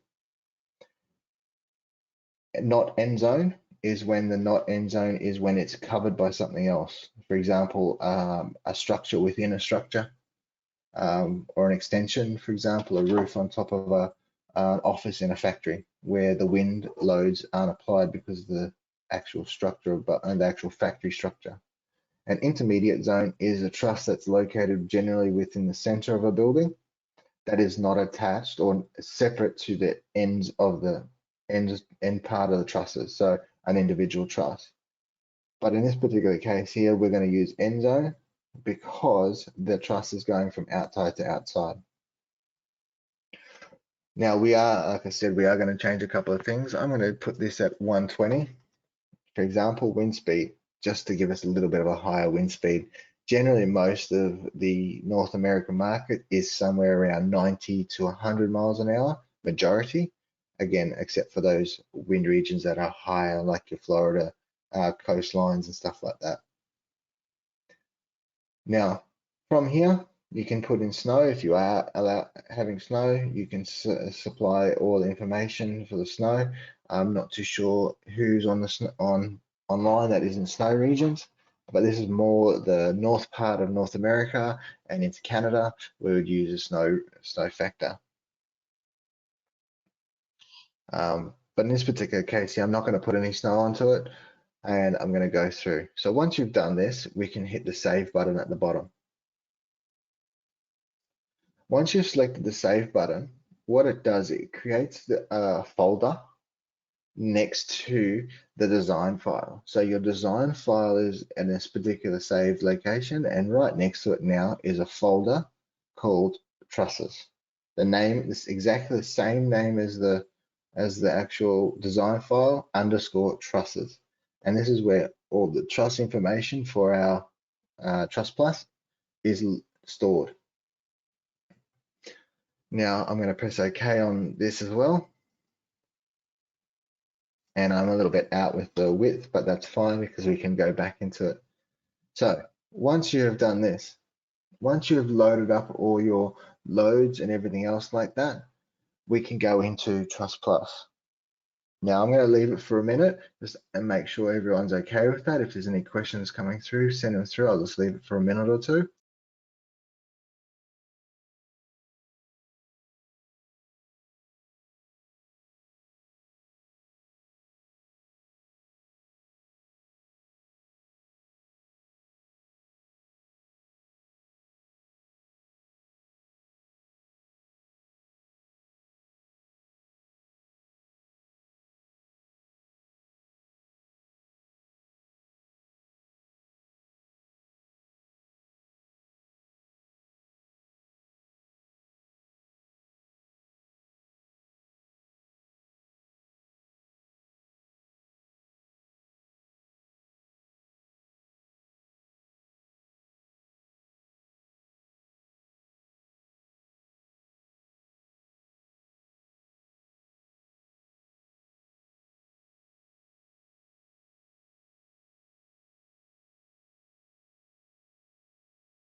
Okay, so no questions going through, which is great.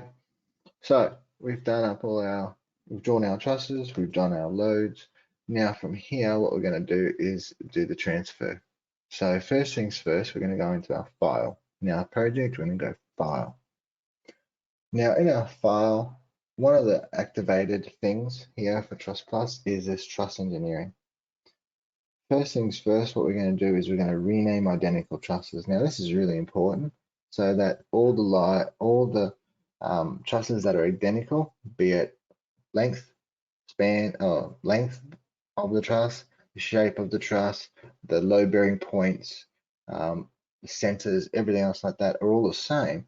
They're all going to be identical names. Now what that means is when we get to Truss Plus, instead of having to design or engineer multiple trusses that are exactly the same, we only have to do it once. So it's a good practice in a way of going and rename identical trusses. I'm going to select roof. What's going to happen in the background, all the trusses are renamed the same, that are exactly all the same. And then what we're going to do is come back to truss engineering. And then what we're going to do is we're going to go export roof trusses. Once you select this, and some people may or may not have it, they will automatically have Truss Plus open. If you do not have Truss Plus, please let me know and I'll put it into the link box as well, so you can download it and you can go through that as well. But in this case here, I'm going to export roof trusses. Now it has opened on one of my other screens, so I'm just going to see if I can bring it across. There is the Scott. Now this is Truss Plus. Now when it opens up, it will automatically open up with this particular window saying data, check data line 3. It always does this, and that's what I was saying to you earlier. The linkage between our Scott Steel and Truss Plus does send over codes and some numbers, but not everything. So you will have to possibly reset up some of these numbers. I'm just going to close that for the moment. I'm going to come up to here where it says our folder name. And as I was saying, it says the design name _ trusses. I'm going to right click on it. And by right clicking it, you can go to job properties. Now it always pops up with this little window of truss check line data 3, but what it also does is opens up this window. This particular window is to do with the setup and the job properties. So what I'm going to do here is I'm going to go through it. Generally, you can fill this out if you like. It's not necessary, but you can if you like. Files, as you can see, you have all the files that are situated within this area. Details. This is where it comes into the details area. Now, what you probably would have saw on the last window, it had IBC I think it was 2010 or 2015. In here, it says building code 2006. We can scroll in here and we have IRC, and we also have IBC 2018. So this is going to answer one of the questions that came up earlier. If we have IBC 2018, yes, we do. So we have that ability to do it. One of those other questions that came up was, do you have the FBC code? Yes, we do. In our simplified spec, if we come down to the bottom here, we actually have FBC 2017. We actually have the 17 version in our Truss Plus. So this is very good. And this is one of the later codes for the Florida building code area. Now, to inform a lot of people, Florida does have a very strict code, and it is on its own other than the standard building code for the rest of the United States or the North American market. So, but in this particular case, yeah, I'm going to go with IBC 2018. You have your loads that you have here. Once you've changed an item, especially in the details area, you must select the update all trusses with new line 3 data. You must update it. Even though it says no change, you must still do so. The next one is your notes. You can put some notes in here if you like. The next one is your wind. I want to apply wind. Yes, I do. My building enclosure classification is enclosed. There are 4 styles: enclosed, open, partially enclosed, partially open. Now, the partially enclosed is where you effectively got 4 walls and a roof. Nothing can get inside the walls. Open is effectively an entertainment area or a pergola or a patio that we call it over here, where it's just 4 columns and a roof on top. Partially enclosed, effectively 3 walls. 1 wall is fully open with the roof on top. Partially open would be more like along the lines of 3 walls are open, 1 wall is closed. Okay, so depending on the region, if you are in the North America where you have the high wind regions, like I said, the southeast areas, where you would be more partially enclosed. That's the way I would perceive it. And again, if someone has something different to say that, please let me know and I will recorrect myself. But normally we would be using partially enclosed. In this case here, just for this example, I'm going to use enclosed. I'm going to use end zone. Now I am at 41 feet and I'm 21 foot 8, which I was wrong. And my top plate here was 9 foot 3 and 15 16ths. So that there allowed, so what I've had to do is effectively change those numbers. Now my wind speed was 120 in my design, but it was 90 here. So I changed that back. A lot of the numbers that you saw me change here are the main numbers that you would only change in Truss Plus. A lot of these other ones do come through quite nicely. And then once you've done that, you must again update all trusses with new wind loads. And you'll see a lot of them will say updated. Once you go from here, you can press OK. Now what that means is everything's been reconfigured for Truss Plus. Now Truss Plus is a DOS-based program. It is a little bit older. It's approximately 30, 35, 40 years old. So it has been around for a while, but it is about line codes, line inputs for the North American market. So in this particular case, I'm going to double click on C1, which is my first truss. So what's going to pop up is my truss as you see it. So everything you see here is the shape of my truss. It has all my measurements, my pitch, all those sorts of things, my load bearing points. Down the bottom here, you'll notice that there is a series of line codes. Each line code represents something different. Again, I do have, and I've just got to double check if I can find it quickly.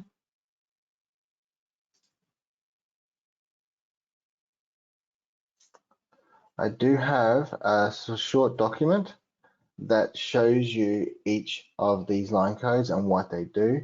And again, I will put that into that link.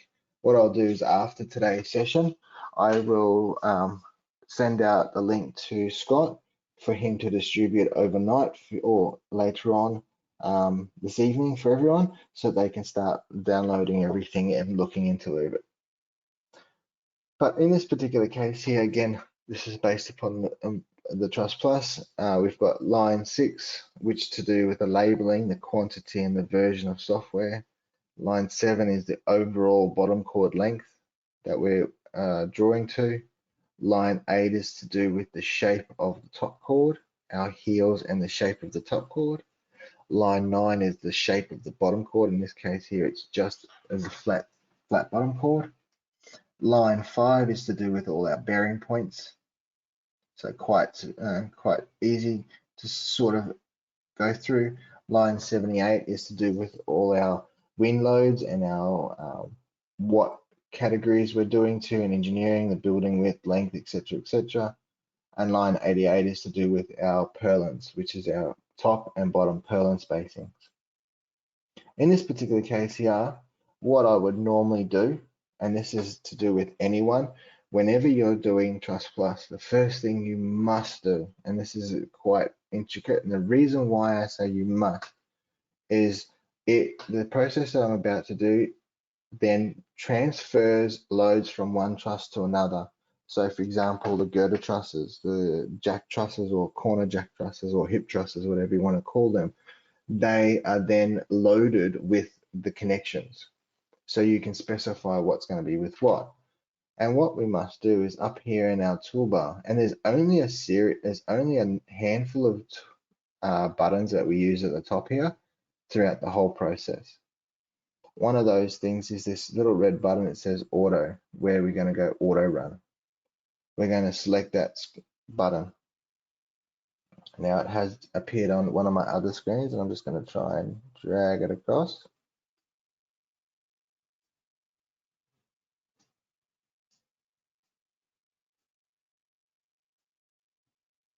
Just reshaping the screen for it quickly.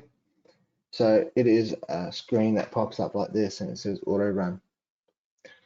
Now what we want to do is we want to run layout. We want to select all items and we want to run layout. Now what that means, it's going to run it in a sequence of what connects into what, how they're loaded up, and it's going to tell you automatically if it's going to pass or fail. So in this case here, I'm just going to switch one thing off. I'm going to select all and I'm going to run layout. And what you'll notice at the bottom right hand corner here is the actual truss itself. Truss name. Now, sometimes these do take a significant amount of time to engineer, depending on the size. What I'm going to do here is I'm just going to go away for a second while it's doing this. If there's any questions, please send them through while it's doing this.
So once you've come to the finish of the auto run, you'll get this little screen appear, analyze of trusses. Now, what actually happens at the same time as the truss, as it's analyzing and running through and engineering everything, what it also does, it actually sends it into ScotSim to make sure that jointing algorithms are right.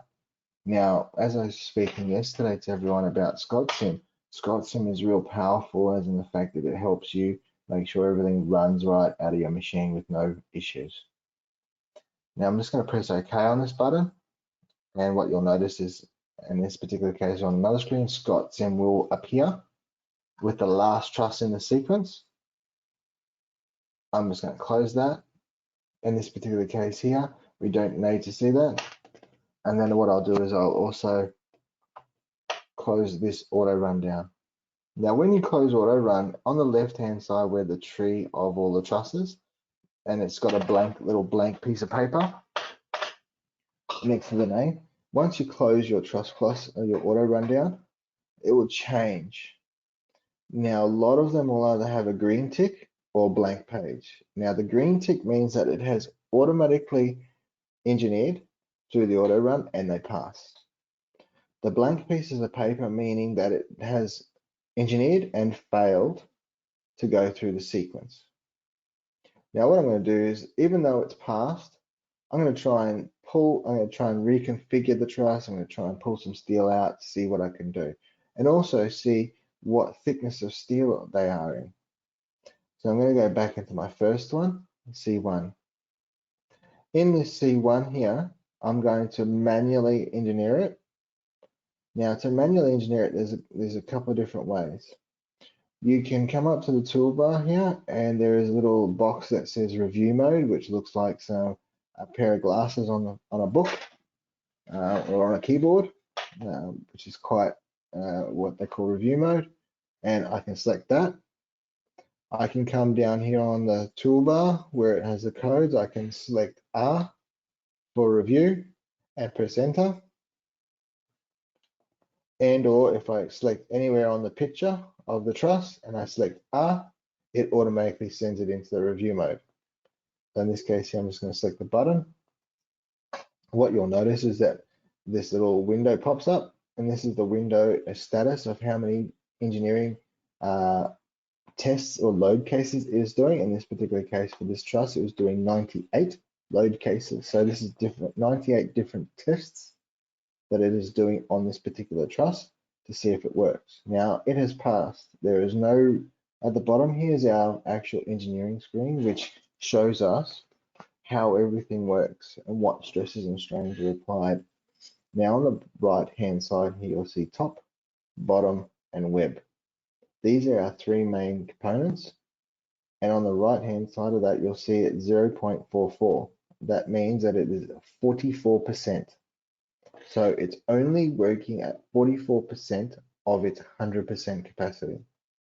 Same thing on the bottom is 0.59. So the bottom core is only 59 and the web is 84%. Truss Plus does allow you to go up to 103% before failure. So that's just giving you a bit of an indication. In the list here that you see on the left hand side, the one that I mainly want to look at is my steel list. I select on that steel list, it shows me what the properties of this truss are. In this particular case here, I'm looking at the section length, and this is telling me it is using 2-inch truss cord, 18 gauge. So we're mainly looking for the actual number at the end there, what number it is. In this case, it's 18 gauge, which effectively we do not want to use. We don't want to use 18 gauge at all. We want to try and reduce this to be either 22 or 20. So what I'm going to do here is I'm going to go back to my what they call geometry mode or the working mode, and that's coming up to the top here where it looks like a little tow truck. It says geometry mode. I'm going to select on that. From there, I'm going to go and select one member in the truss. Now what you'll notice, it will change color. Once you've selected that member, you can right click on it. Now the right click functionality in Truss Plus is limited to what we do. We can have joint. We can add a joint to joint. We can add a vertical joint, and we can move. They are effectively the main three that we will use in this particular program. You can flip, you can trim, and also you can see the steel. So in this case here, I want to use the steel gauge. And with the files that we set up earlier, it only will show you 3 different steel gauges. Now, when you're doing this, the steel gauge that you have got selected will now apply to the overall full truss, not just that one selected element that you've got. So it's all the truss. So I'm going to press 22. I'm going to press OK. Now, based upon the fact that now I've selected 22 gauge as being hard coded, I don't want it going through the other gauges. I just want to see the truss engineered as 22 gauge, and I want to see the results of it.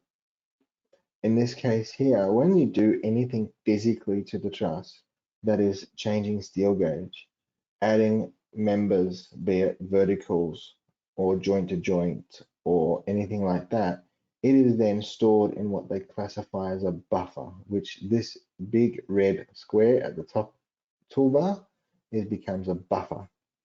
In there is all the physical items that you've done to the truss. Again, like I said, adding a vertical, adding a joint to joint web, moving a node or moving a member, any of those circumstances. Now I've done nothing but change the steel gauge, and I want to see what happens. So I'm going to review this truss. It's going to do those 98 different tests on the truss again.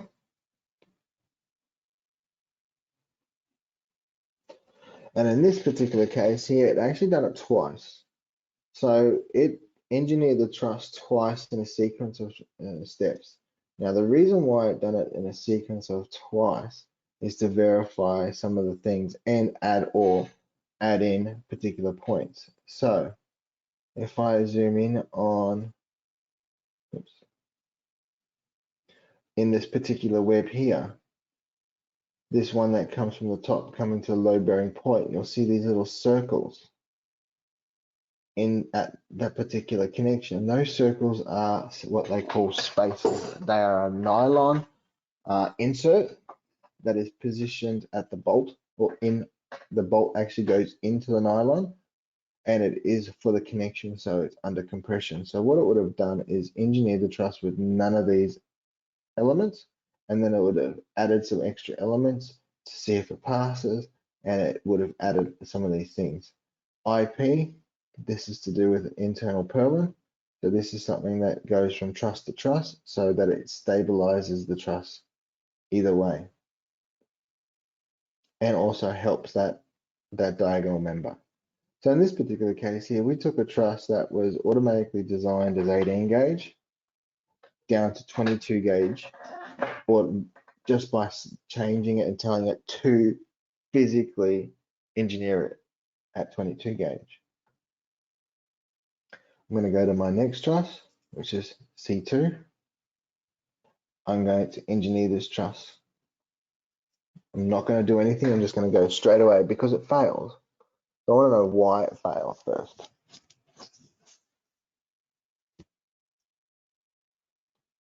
Now in this particular case here, it's saying that the top quarter and bottom quarter have failed. Now, where did they fail? Why did they fail? How did they fail? We don't know. So what we're going to do is we're going to go into the little list that we have on the left-hand side here, and we're going to select CSI Chord 1.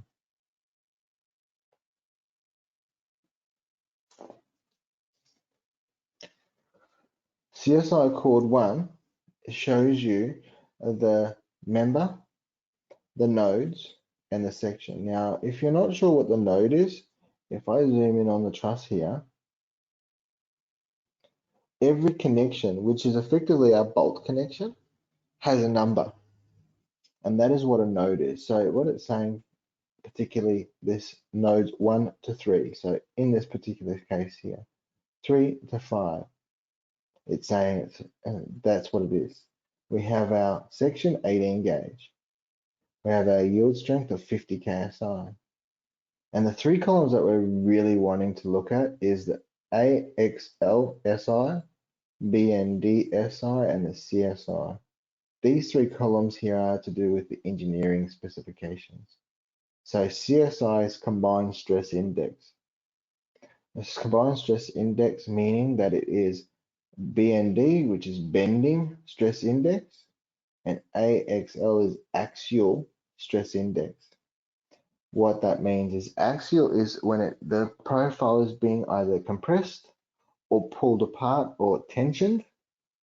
So that's what the axial stress index is. And the bending stress index is pretty self-explanatory. It's when the profile is bending down or up. And when you have the combined stress index, when it is red, what you need to do is actually look to the left into one of those two columns and see what the problem is. In this case here, I have 143%, and my bending's at 143, and it is between nodes 14 to 18. I'm just going to zoom out, and I'm assuming it's this top member, which 14 to 18. So what that means is this top member here is bending under load too far for its engineer. Okay, so we know about that. Now let's just scroll down a little bit, come down a little bit. Let's get to the next one. Okay, so the next one is on our bottom chord. It is between 7 and 10. And again, it is bending because you look at the column it's in, it's bending. And it's between 7 and 10. So let's have a look over here. And we've got 7 to 10. So in this area here, it's bending. And I'm assuming it would be bending downwards from what I would call. So effectively, to try and strengthen this truss up, especially this top chord, would be putting a vertical member straight in the middle. I'm going to go back to my geometry mode. And what I'm going to do is I'm going to add a vertical between these two V points so it supports the top chord. And what I can do, and it's the same thing, and it depends on how you want to do it. You could possibly do the same thing on to the bottom chord, put a vertical in here. So first things first is my top chord. So I'm going to select one of the members. Once I have selected the member, I can right click. I can go to my joint and I can put vertical web from joint. When you do so, it will automatically separate the V member or the two webs that are existing and insert a vertical member like so. So if I zoom in here, you'll see that it is now separated and that vertical member exists. Now I'm going to do the same thing on the left hand side here. I'm going to select this chord, right click, joint, vertical web from joint, and it has done the same thing where it has added in vertical member. Now I'm not going to do anything. I'm not going to specify any steel or anything. I'm just going to automatically go and review the truss. Now, when you do add extra members after a review or after it's been engineered, it always asks, it doesn't know what the steel gauge is. And it's just a Truss Plus little thing that it has. So all you want to do is OK, and it says invalid section used. And that's because of the fact it doesn't know what the profile is, because it has to sort of reload itself. So once you've reloaded itself, you can do it again. You can select the review button again, and it automatically starts doing it.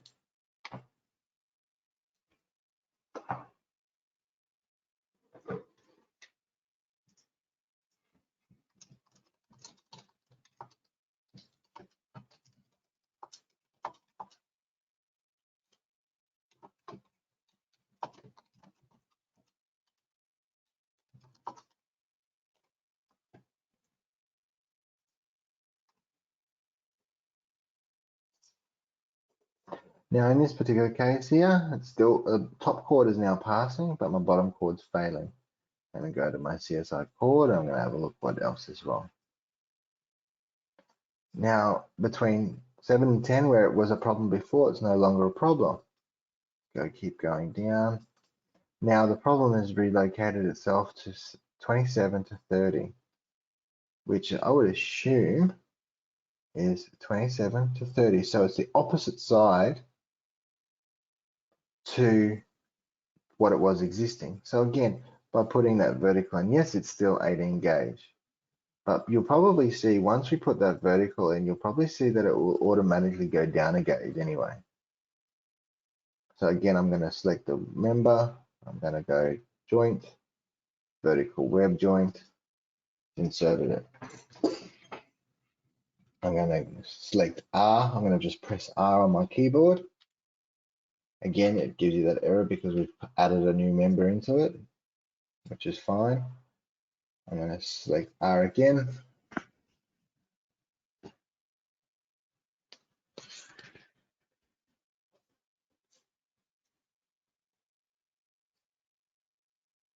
Now it's past the truss. Now, as you can see, 82, 93, 97. I'm just going to still list, still an 18 gauge. Okay, let's see what we can do here. I'm going to go back to geometry mode. I'm just going to select the piece. I'm going to go right click, I'm going to go steel, and I'm going to select 22 gauge. I believe this truss should pass in 22 gauge. I'm going to review it again.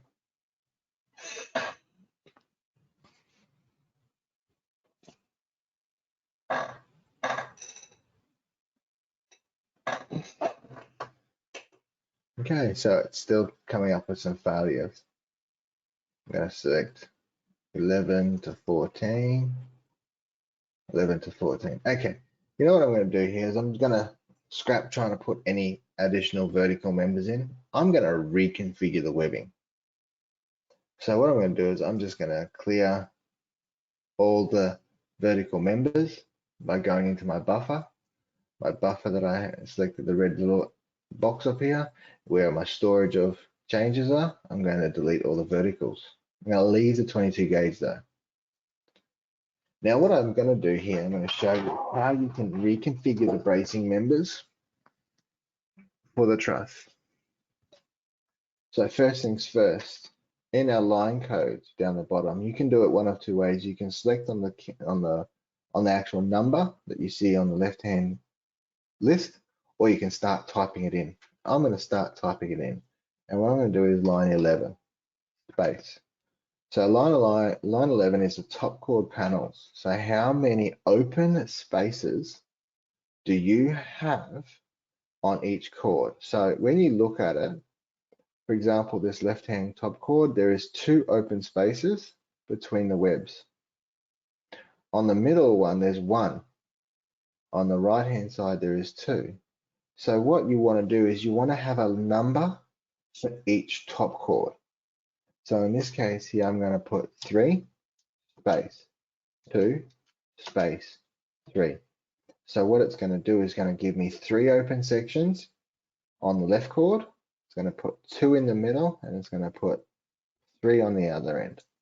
And I'm going to press enter, and it's reconfigured it for me. Now this may or may not be suited for what you want. And again, you probably could have left the middle section to be 1. So it'd just be 1. So you put a vertical in there or not. In this case here, I've put 2. But what I'm also going to do is I'm going to put line 12 in. Now line 12 is to do with the actual bottom chord spacings. So how many open spacings you have.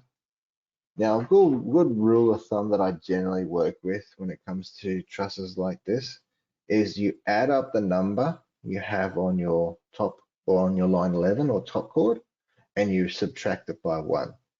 So if we look here, we've got 3, 2, and 3, making 8. So on line 7, or line 12, sorry, line 12, I'm going to put in 7.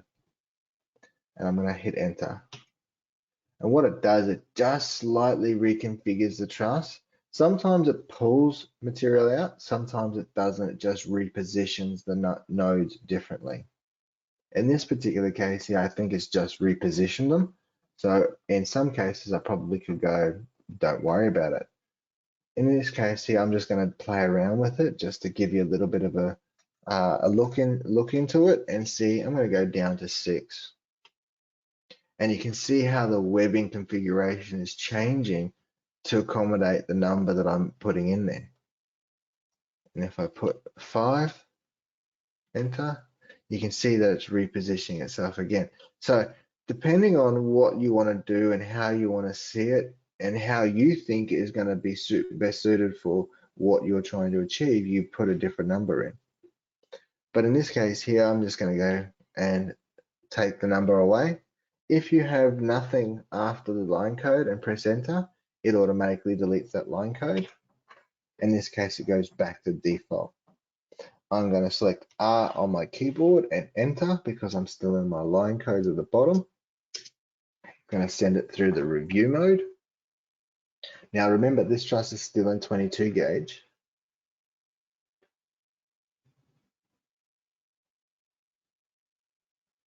And in this particular case, it has passed it. Now, again, it comes back down to how you configure it. Now, the original truss, we had to put in a couple of extra members to just get it to pass in 18 gauge. Now, what we've done, we've reconfigured the webbing and we've made it pass in 22 gauge. So we brought it down 2 gauges worth by just reconfiguring the bracing elements or the webbing in the truss. So it's really important to understand what you feel is best. If you have only got 20 gauge or 18 gauge, or you've only got those 2 gauges, or if you only got one of those gauges, then we can work out the file so it only works in for those particular gauge. We can switch the other couple off. But in this case here, I'm always using all 3 gauges to be at most cost effective. And I'm going to go through into C3. Again, this is a little bit more different. I'm going to engineer it. But first things first, before I engineer, I'm going to select the chord. I'm going to right click. I'm going to go to steel. I'm going to make it 22 gauge. Okay. And now I'm going to engineer it. Now, yes, this particular process that I'm going through, I'm going to go through every single truss. Some I'm just going to leave. Some I'm just going to leave it so we can quicken up this process.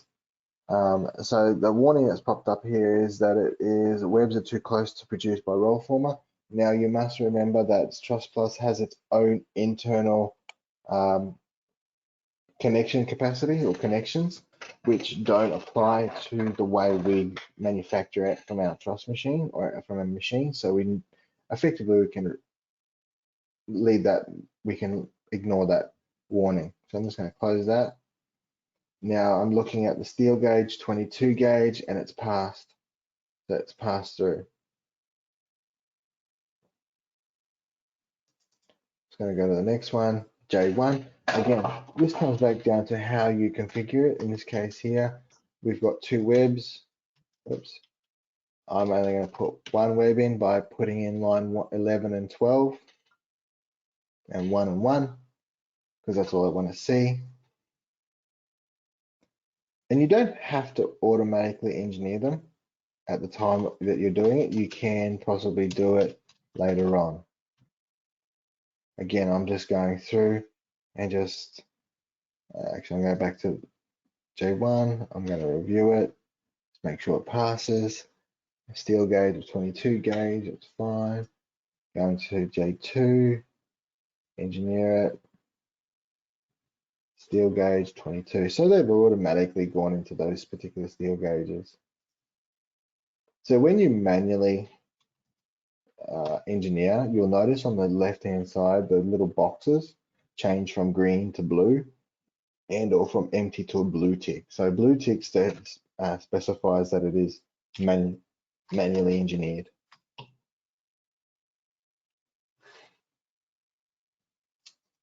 I'm just going to flip that member, review it. So we've got the truss in here, 22 gauge. Next one.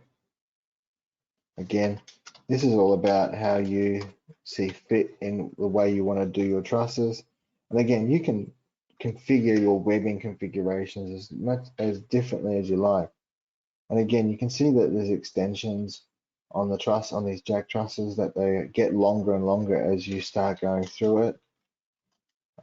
Again, I'm just going through and doing some of the elements.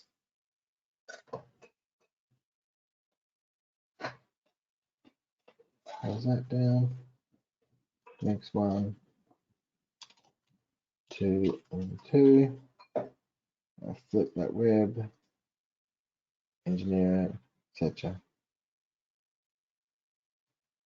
And we can go through it. And you go through it and you can do all the different styles that it has. You can start going through everything.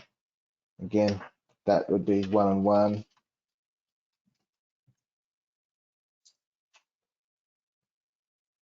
Okay. Engineer that.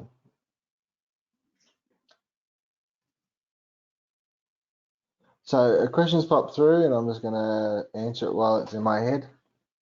While I've got it here. So one of the questions was, where's the bearing points for the extension cord? Now, what this does is there's a line code, and the line code is on 44, and it says EJ0. Now, EJ0 specifies that there is an end jack, which that is a jack truss, and that there is going to be a bearing point automatically fixed off at 2 foot on center from the vertical. So it doesn't actually show you the bearings, but it's in the code and the way it engineers, it's set to every 2 foot on center. So hopefully that answers that particular question for the bearings of the tails. So that one there, I'm going to leave as is. I don't need to change it. This here is to do with my corner jack. That looks good, so I'm just going to leave that. I'm not going to worry about it. This one here is a jack truss. This one looks a little bit over what I need.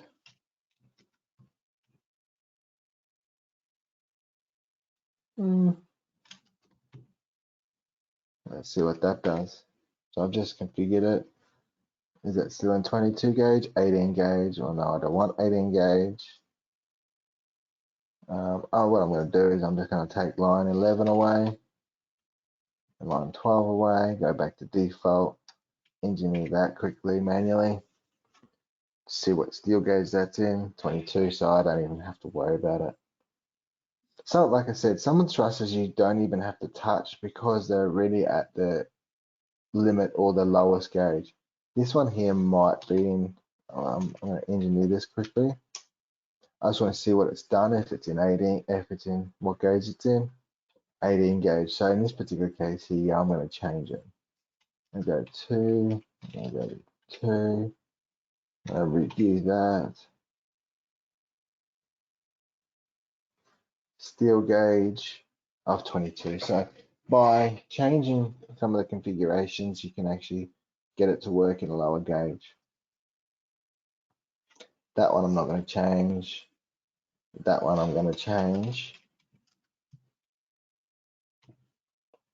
Now, one thing I haven't noticed, and I forgot to mention, is that your design is still active in the background, so you can actually still see the design. Now, one of the things here is that we've got some of these are smaller ones, and that's what I'm just working on right now, is that they're actually cantilevered. But on the design, in here they aren't. So I've actually missed some of the thing. So I'm going to put a cantilever on. So I'm going to insert line 55 now. Line 55 is to do with the bearings. CL, cantilever left. And I'm going to specify the number. So 1 foot 4 is the cantilever. And it's going to put it in like so. Now, again, you can go and reconfigure this a little bit. In this case here, I don't need this vertical. So I'm just going to delete it like so. I'm going to select that it is still in 22 gauge, and I'm going to engineer that. It's going to give you some uplift. So truss has uplift reaction greater than 500 pounds, not from wind or seismic loads. If possible, redesign truss to revive uplift. Okay, but it still passes. Still passes, it still works. All it is that it's, because again, this is an engineering specifications, you always still want to get an engineer to just make sure that everything's kosher and everything is happy. So when they do the review of the trusses, they're still happy with it. But in this case here, this will be one of those trusses that you'd want to just make sure that they're happy with before continuing the engineering. Now I'm just going to go back to one of the other trusses here, which I missed. CL10400, enter. I'm going to delete that web member. I'm going to review. Uplift is fine. 22 gauge still. Okay. So as you can see, we're going through it. I'm going to go to C. This one here I've looked at, that one. see. Let me just engineer this one quickly just to see what if anything's wrong with it. CT loads have changed from last, which is correct. So it's passed. So when it says CT loads have changed since last engineering, that would be correct. Now the reason for that is because you've changed the web configuration or steel gauge from when it did its auto run. So it's always sometimes it's always good to do all the smaller trusses first, do a quick auto run to make sure everything's transferred properly. And again, I do sometimes, I do not sometimes. Sometimes I just go through all the trusses and work them all out, do an auto run. If something fails, I work on that. So it depends on how you see fit in regards to what you're doing as to how you engineer. So this one here, I'm just going to engineer that one quickly, see what's wrong with it, if there's anything wrong with it.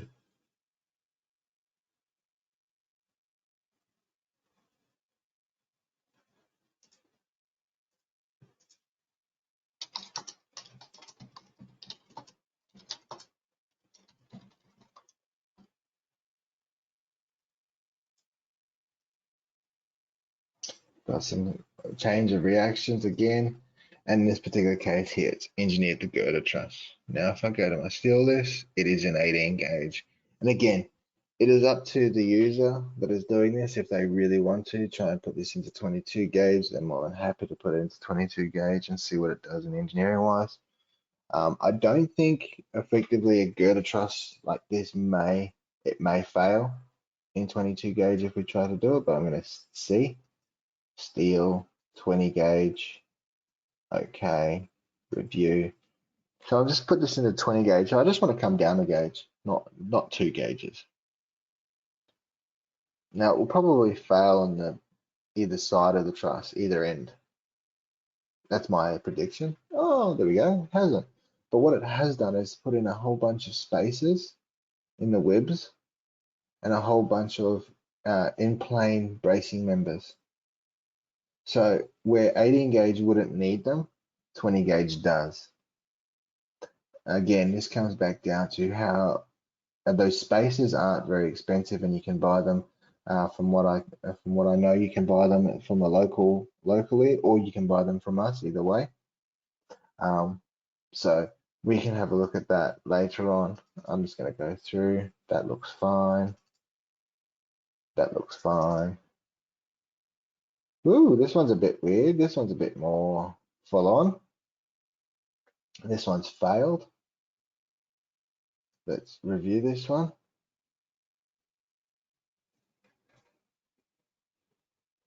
Yes, the loads have changed. Oh, in this case, it's passed. There's the corner jack. Review that one. Loads have changed as it has, so it's passed now. J, so engineer that one. That's passed now. G2, engineer that one. You know what you'll see that it will probably come up with a lot of things saying loads have changed or something like that, like it has been, which I have because I've modified some of the other ones. And yes, that passed now. So I've gone through a majority of them and seeing what I can change out of it. I'm going to do another auto run.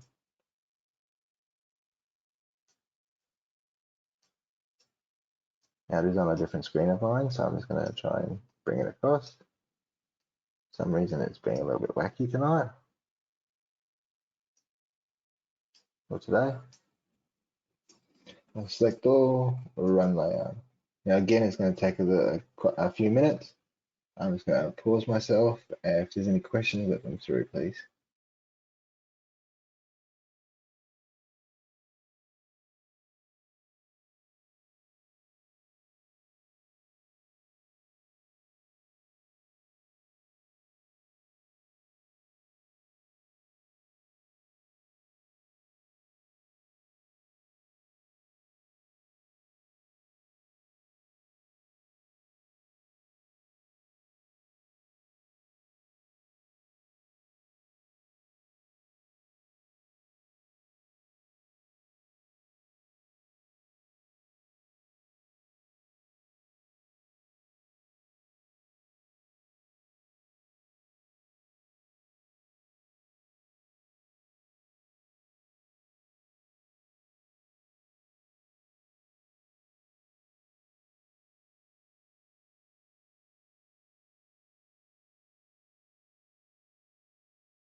Okay, so this has gone through and done its thing.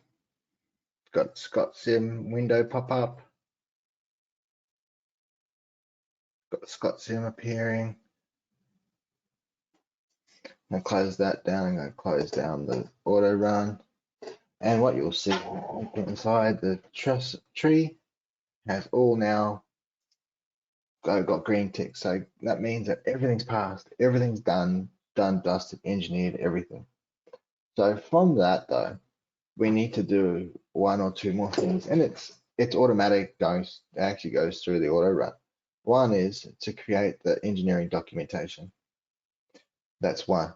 Secondly, is to create the export files. So the files that the machine uses to manufacture the trusses. And it's all done within the auto run itself, which is quite good for us. So I'm just going to press on auto run again. Now again, the auto run window has decided to be funny and go somewhere else on my screen, on one of my screens. Shrink it up. Now on here, you have got your list. You can select all. But what's up here has got print reports. And I want to select print report. I can go to printer. And I can come down here and go report list selection. Now when you select on that, you get this window that appears. Now this window that appears, it tells you what your report name, printer, etc. So in here, it's asking you what do you want to see in your printouts? Engineering drawings, the forces, the load casing, everything else like that. Those three numbers that you see, 1, 2, and 3 in that there, where it says engineering drawing, forces, and load cases, they are the main three that most engineers that want to review your work will want to ask for. Most though will only ask for one, which is the engineering drawings. Now in this particular case here, I've got the engineering selected. I've got a printer selected. In this case is a PDF writer. So if you've got a different PDF writer, you're more than happy to, but in this case here, I've got a program called Qt PDF. I'm going to press OK to that. So that's all I'm going to do. I have to do another auto run. Now, when an auto run effectively though it is creating all the manufacturing files at the same time. So an auto run does multiple things at once. It creates your reports like we're about to do. It transfers the loads from one truss to another, but also what it does, it creates the manufacturing files to the roll former at the same time. So by selecting print reports, select all and run layout, it will do all three of them all at once. So I'm going to do that again for everyone, and I'm just going to pause it while it does its thing. If any questions come through, please send them through.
So what it's done its thing.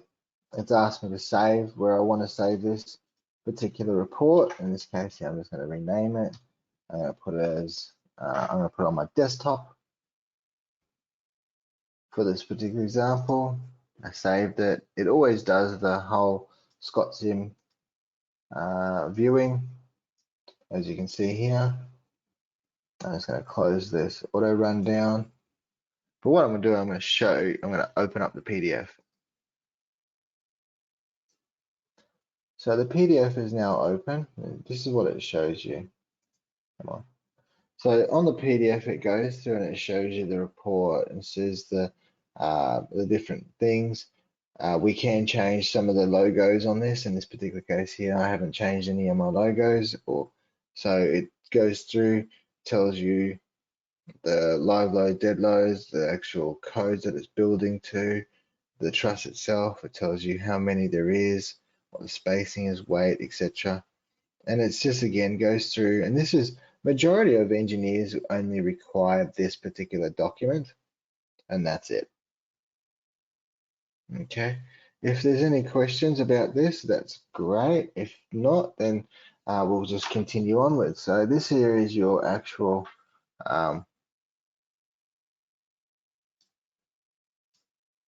reports for your trusses. Okay, and again, this comes back down to how you position and everything else like that. Now I'm going to close that down. I'm just going to bring back my other design here, the design back up. Now we've done our roof trusses, yeah? We've gone through, engineered them, we've set up all the engineering for it and everything else like that. So, and we've done the reports for it. So that's the actual roof trusses. What I might do, from what I understand, some people's time zones, they're starting to get into that lunchtime period. So what I may do is, and please let me know if you want to continue or if you want to have a quick break.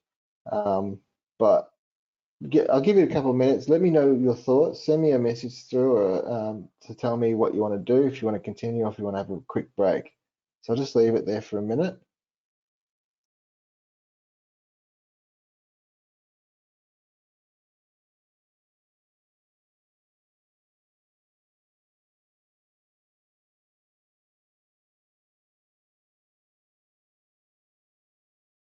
Okay, so not many people are coming through with suggestions if they want to break or not. So what I might do is I'll continue onwards. I'll continue on to maybe the next hour and then have a break and then come back. So a couple of things that we want to do, that I want to do, and we may or may not have a break. It depends on if we get through everything or not. But what I want to go through is drawing in all the floor system, the floor joists and the floor for the floor area. So we've done all the trusses, we've engineered the trusses, we've exported them to Truss Plus, we've engineered them, etc. The process of the floor truss engineering is exactly the same as you would do as a roof. There's only one or two differences, being the loads are different, and also you don't have wind on your floors. So they're the only two major differences, but the process of going into Truss Plus, engineering it and everything else like that is exactly the same. Again, I do have files that are specific for both roof and both for floor when it comes to especially your webbing configuration or your bracing members, all those sorts of things. We do have those things that I can give you. But in this particular case here, what I'm going to do here is I'm going to move away from the roof and more concentrate on the floors. And again, this comes back down to how you want to situate it and everything else like that. But the floors are really important to understand also. So what I'm going to do here is I'm going to put a floor system directly underneath this particular floor area. First things first is what I'm going to do is I'm going to go to my groups, I'm going to go to roof trusses, and I'm going to hide my upper roof or my roof trusses so I don't see them at all. But what I am going to do is I'm going to go into an area called Floor Designer. Now, Floor Designer, again, has got two tab lines or lines of tools. The two line tool, you'll probably notice that the first line is very similar to what we saw yesterday when we were doing our ceilings and our roofs. So a lot of those commands are really similar to those. And as of today, you'll see some of these commands that you'll see in the second line are very similar to the actual trusses, roof trusses. So again, the process of drawing doesn't matter if it's for Scottsdale Engineering or for Truss Plus Engineering, the actual drawing process is still the same. The only difference again is the actual going to the engineering part of it all is different. For those that do use the Scottsdale Engineering, I will again, as I said earlier, I will put some videos up into the link that refer to the Scottsdale Engineering area only. Now what I'm going to do here is when we do floors, first things first, I need to make sure that my floor heights and the measurements are all correct. So what I'm going to do is I'm going to press F4 on my keyboard. I'm going to go to floor levels. Now what you'll notice, because I'm only working on level 1, my level 1 joist depth is at 0, and same as my flooring thickness is at 0. This is not ideal. You do not want to have it at 0, you want to have some numbers. So what I'm going to do is I'm going to put 12 inches in my joist depth, so that's the depth of my floor system. And I'm going to put 3/4 inch as depth for my floorboards. That sits between the top of my floor system and the bottom of my walls. So I'm going to put that in there for us. Now I'm going to press OK. That's one thing. Second thing is I'm going to go into F5 on my keyboard, which brings me to my trusses tab. I'm going to go to my floor profile just to double check. I've got all these spacings at 1'4", etc., all good. I'm going to go OK and OK. Now what I'm going to do here is I'm going to show you how to draw the floor system in fully automatic. So first things first is the fully automatic part of it all is to draw a floor plane in. Now the floor plane, just like we do a ceiling, we select the add plane points, and all we're going to do here is we're going to start selecting the corners. Now in this particular case here, this is a single level. I'm just putting a floor system underneath. I'm going to go all the way to my external line. If you had a 2-story and you're doing this on the second level, you must remember to make allowances for your stairwell. So what you do is you probably shape your actual floor plane around the stairwell. In this particular case, I don't have a stairwell. Now again, to do with the direction of the arrow that you see on the floor system, this arrow is the direction that the floor joist will span. Now again, in this case here, I'm going to go from left to right. So I need to spin this around. Now I just need to go back into my F4 area. I need to go to my snap settings, snapped angle. I switched this off before we started today for a different reason. So I've got to switch it back on. Okay, and now I've got it at 0. So now my joists are going to span from left to right. And that's what I want. If you go to your project or your 3D model, you will not see that red floor plane. It is invisible. You don't need to see it. All it is there is for the program to notify and see where the floor system is going to be positioned. In this case here, it was going to be that outline. I'm going to go back into my floor system. So effectively, that's all you're going to be doing for the floor, drawing of the floors. You draw your flooring, you snap into place effectively and change the direction. That's all you need to do with it. Because that's telling the program what you're doing and where to put the floor joist. Now the next step is using the second row of tools. And this is now going and showing you how to draw them in. Now there's 2 ways you can draw it. You can do it manually, which is very tedious, very long process. or you can do it 80%, or you can do it manually, automatically, sorry, automatically. And automatically will automatically give you 90% of your floor system in one foul swoop. So in this case here, I'm going to select my floor plane. From selecting your floor plane, I'm going to come up to my toolbar, and I'm going to come to where it says this hammer. It looks like a hammer, and it says build floor trusses from floor planes. So what I'm going to do here is I'm going to select on that. When I select on that, a window will appear. This window that you see in front of you is obviously the first one. What is your default truss spacing? In this case here, it's 1'4", which is 16 inches on center. Next one is first truss position from the edge, not center, from the edge. And you generally always want to go from 0. Second truss centers. Now, this is really critical to understand. Now, with the metric system, it's a lot easier because of the numbers that we deal with. But in the Imperial, it's a little bit more tricky. So when you're looking at metric, the profile is 68 millimeters wide, which is equivalent to 2 inches 11/16.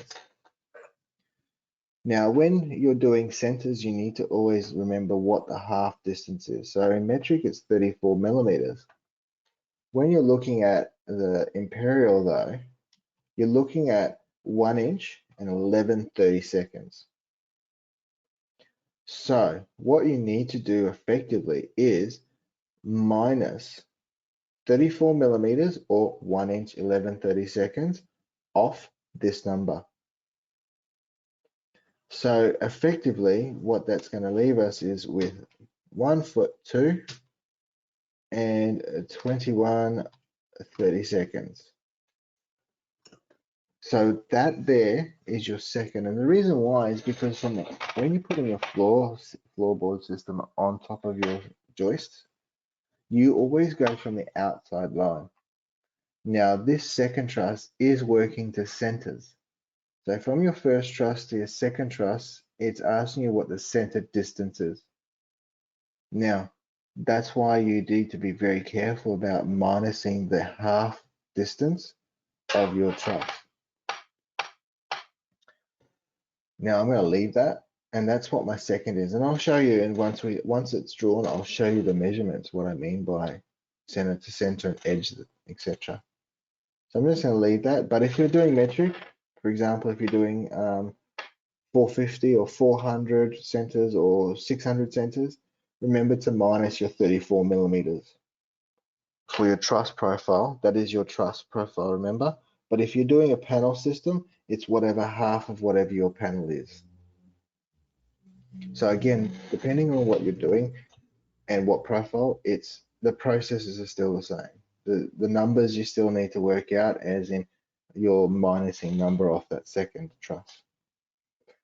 Below that, you have final truss at end plane. So what that means is if the last truss in the sequence is outside the edge, it's automatically going to move it back in, so that the last spacing will be smaller generally.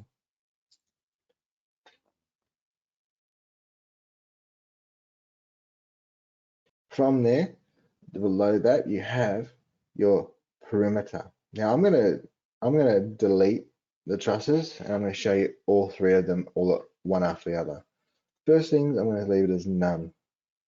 Once you've set up all your measurements and you've selected your perimeter and none, you can go and build. So what you'll see is that there is a series of purple trusses behind you underneath the walls. And if I go to my project view, there they are there. They are all my floor trusses.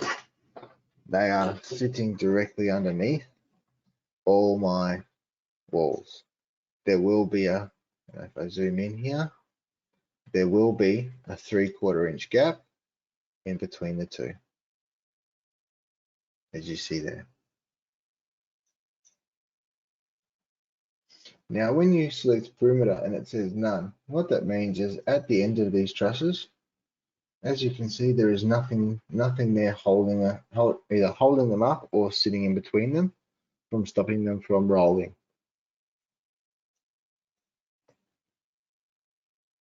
Okay, so you've got that one there. That is just giving you your trusses. Let me go back into my floor designer. I'm just gonna hide floor planning for a second. I'm gonna hide the bearings for a moment so it comes a little bit clearer when we start doing these measurements. Now, my first truss is here on the left-hand side at the top here. What should happen is from the outside line or the top line to the center of the second truss, that should be 1'4" or at least a 1/16 off. Now I'm going to use a measurement. I'm going to go from center to the outside edge. And in this case here, it's 1/16 because of rounding issues, because our program only goes to a 16th, not to a 32nd. So this is just a rounding issue. But it is still 1'4". And then if I go measurement from that truss, the center of the next truss, it's 1'4". So you can see that measurement that we put in for the second truss by minusing that 1 inch and 11/30 seconds off the 1'4", it's now produced a system where I can go and measure from outside of here to the center of this one, and I'm 4 foot to the center. Okay, 1/16, but that's nor here nor there when it comes to building.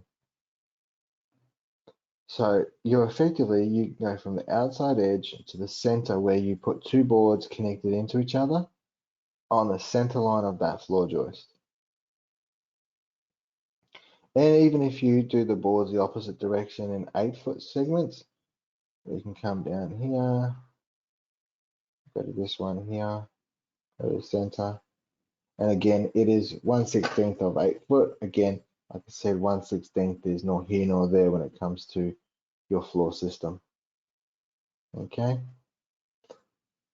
Is there any questions? Please fire them through. It'd be great. So what I've done is right-clicked on the measurement because I don't want to see it, and I'm going to delete it, or I'm going to clear them all. Okay, and I've just deleted all the measurements. Again, this comes back down. Doesn't matter which way you look at it. It's still the same process as of the floor system, be it Scottsdale or Truss Plus. Now, what you'll notice there is that I'll bring back the plane. I'm going to undo this. So I'm going to undo the floor system. I'm going to select the panel again. I'm going to select my hammer. Now, nothing's changed effectively, but what I'm going to do is going to show you blocking, what the blocking does. So I'm going to select blocking and go build. All my floor joists have now appeared as per normal. I'm going to go into my project view, but what has happened, I'm just going to hide this, some of these walls. What has happened is now you've got all these little blocking members in between. And what these little blocking members do is stop the floor system from rolling.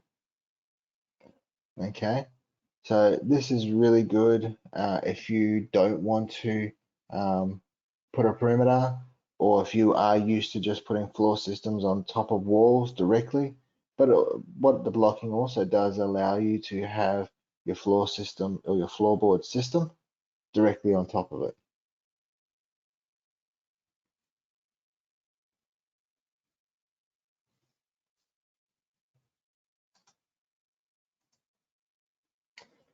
A question has come through. Why is it not adding a joist under the wall that is stepped in? Now, the reason why it hasn't added anything underneath the walls is because of the spacing sequence. Now, load-bearing walls, and the next question came through from the same person. Can you add blocking under interior bearing walls? Yes, you can.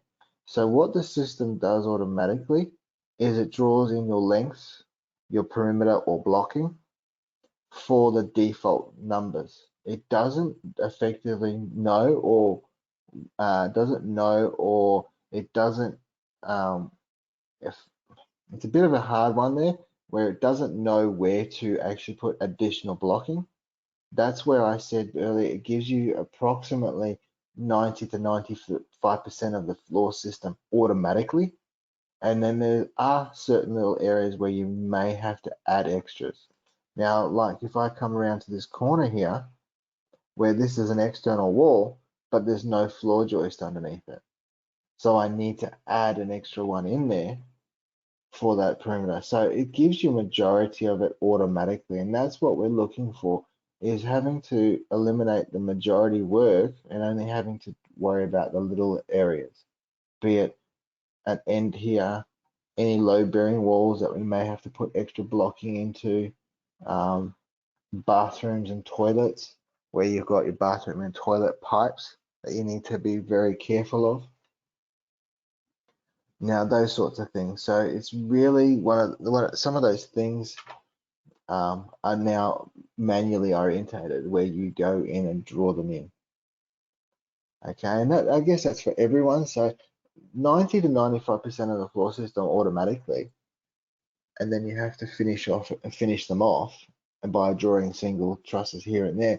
That's what it's all about. Now, again, I've done, now going back to my main point, is that you've got all your blocking members. But now what I'm going to do is I'm going to undo that. And what I'm going to do from here is I'm going to do the same thing, do all my trusses, but I'm going to use a perimeter truss. Now, what a perimeter truss is, a full length, effectively a blocking truss, but full length. Now I'm going to put that perimeter in there, and I'm going to build it. And I'm going to go to my 3D model, and I'm going to spin it back to the other way where I had it, where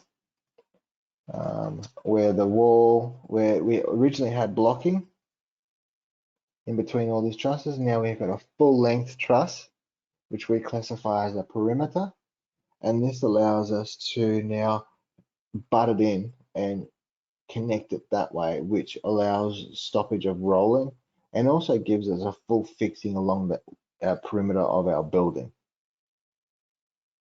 Okay, now we've got this here. I'm going to leave it as a perimeter for this particular example.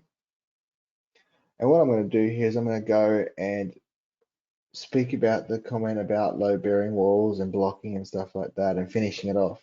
What I'm going to do here is I'm going to finish it off. I'm going to put in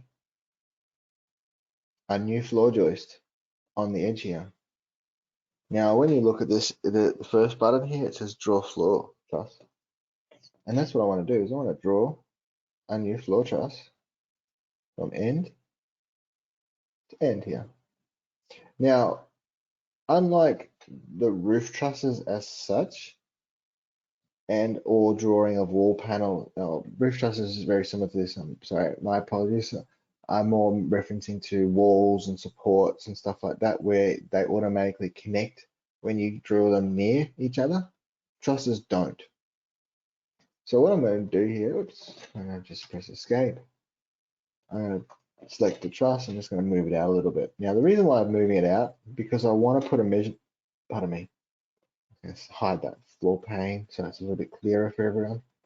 What I'm going to do is I'm going to put a measurement. I'm going to put a measurement from the bottom of this truss to the wall, like so.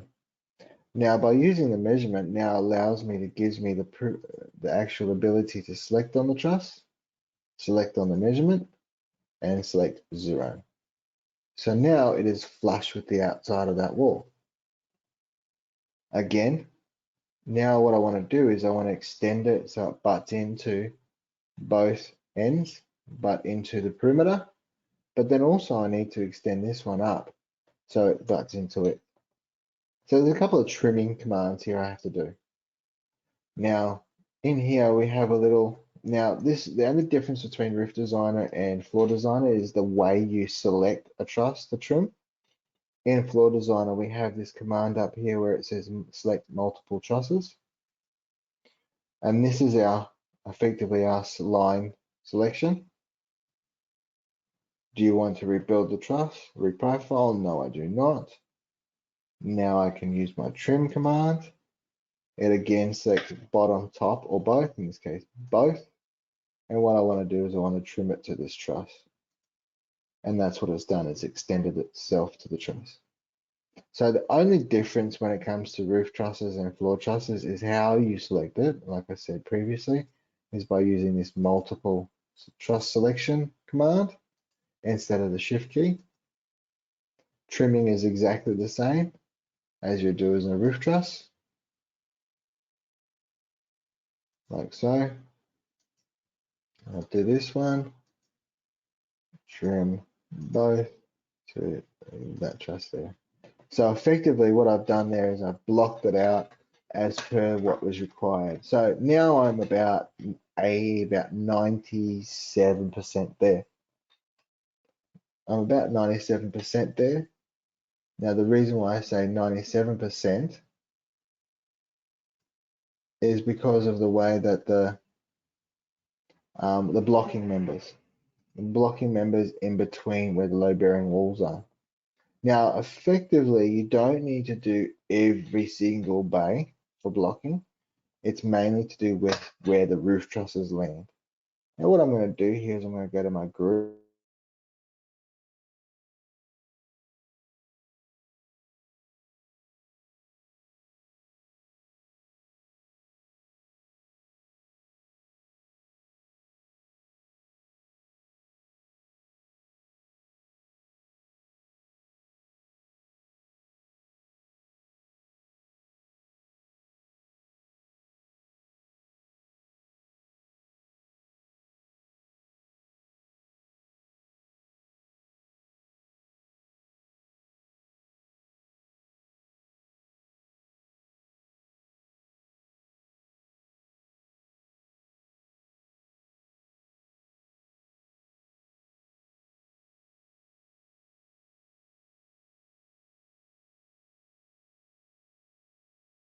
So what we're going to do here is we're going to put a block in here. Now it's going to go shift straight to my floor designer, and it's going to be right in here.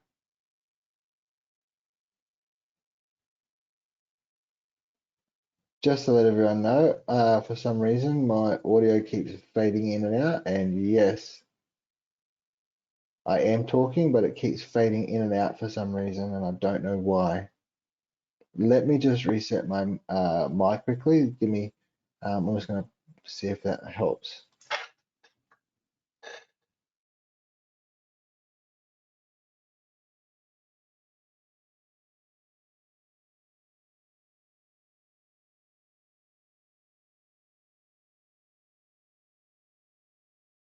So I've just reset my headset. Is that better for everyone? Can everyone still hear me? Hopefully. It's, for some reason, just keeps fading in and out.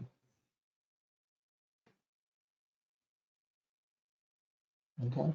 So as I was saying, what we're going to do is we're going to put blocking in between the floor trusses, but we're just going to see where we need to put it. I'm just going to say we need to put it right here. And I'm just going to go back to my floor. And all we need to do is just effectively just draw in a floor truss in there. And that will there, and it's only in selected areas too, remember? It's only in selected areas that we need to add the blocking members so that we can put in for the load bearing pointed trusses. Now, hopefully that answers that question earlier, where do we need to? Yes, you do, but it's only in selected areas because of the system and the way that the floors are with the actual roof trusses. Okay, now I'm just going to go back to my project and take away my roof again, and you'll notice that there's a little blocking member in there. Now, I'll leave it there for a couple of minutes just to see if there's any questions that pop through or anything else like that. And then we can keep going. Now, we are making good time when it comes to this with our sessions. we can, if everyone is willing, and I guess it's to, and depending on how many people are coming in tomorrow, but I guess I don't want to go into tomorrow's, but we're making pretty good progress with what we're wanting to do. If there's something that someone wants to view or see specifically today that we've covered, please let me know. But there's one more thing that I want to do, and that's pretty much it for today. So I'll leave it there for a couple of questions from what we've just done.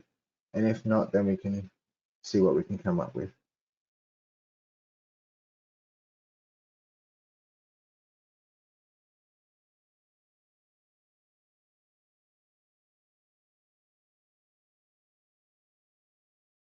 Okay, so we've had a couple of questions come through.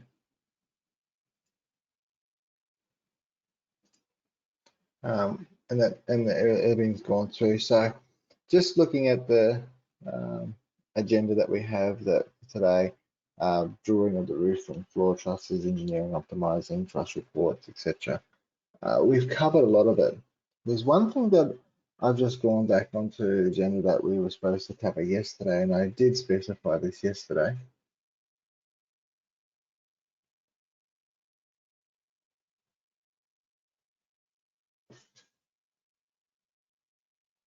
And I did specify this yesterday that we would come back to see the hybrid roof style. Now, the hybrid roof style is to do with the way that the combination of both panel and roof trusses work in conjunction with each other to create a roof area, which I believe is a very good thing to understand, especially for the people that have both truss and panel, or even if you just have a panel machine, how you can integrate the two styles of system together. Okay, so what I'm going to do here is I'm going to go through and rearrange my roof trusses to become a hybrid system. Now, effectively what we've done today is we've drawn all our roof trusses, we've drawn the floor trusses, we've engineered the roof trusses, and I've specified that the floor trusses are effectively the same engineering style, except for a couple of differences which are minimal. And now I'm going to show you to do with the hybrid system. The hybrid system is really quite cool. Even I prefer to do this over a lot of the other styles of either one or the other. So what I'm going to do here is I'm going to hide my floor trusses, bring back my roof trusses so that we can see them all. Okay, but before we get into this sort of thing, I'm going to show you what some of the buttons do. There's one button that I did mention to you earlier about how we can bring in the webbing configuration into the design so you can see what Truss Plus has done. Now, as you can see, the trusses have turned from purple to green because that means that they've passed. They're all working properly. And that's a small linkage that Truss Plus and our design program has. So you can see that. So I'm just going to select on a truss. And what I'm going to do is I'm going to come up to the top here, and it says get Truss Plus webs and refresh truss statuses. So I'm going to select on this, and what it does, it infills all the trusses with the webbing configurations that you had in Truss Plus. And it gives you a good indication of where everything lays and how it lays and what it does in relation to each other. Okay. Any questions with that? Just let me know. I'll give it a couple of seconds, like a minute or two again. And then if not, then we'll go into the next step.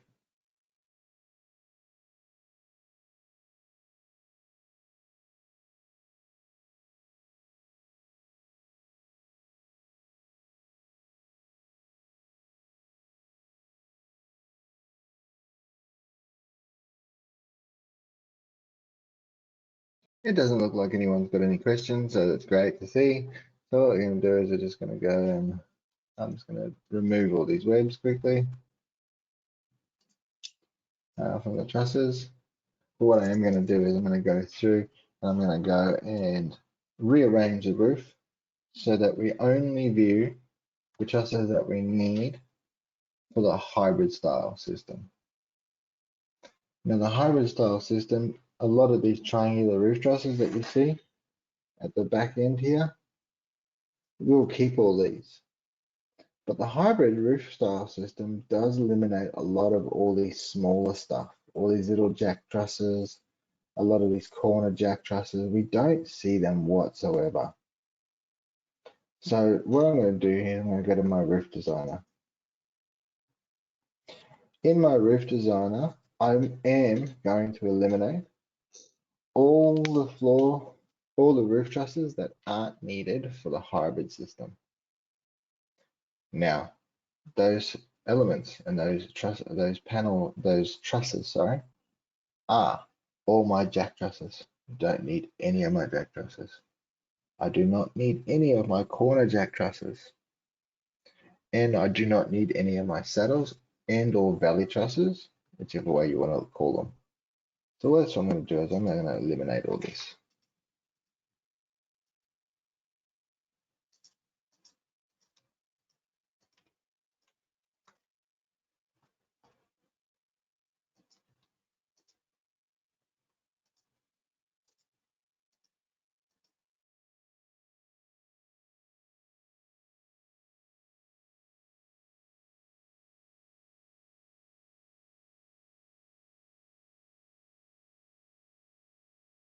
What I'm doing here is just deleting all the valley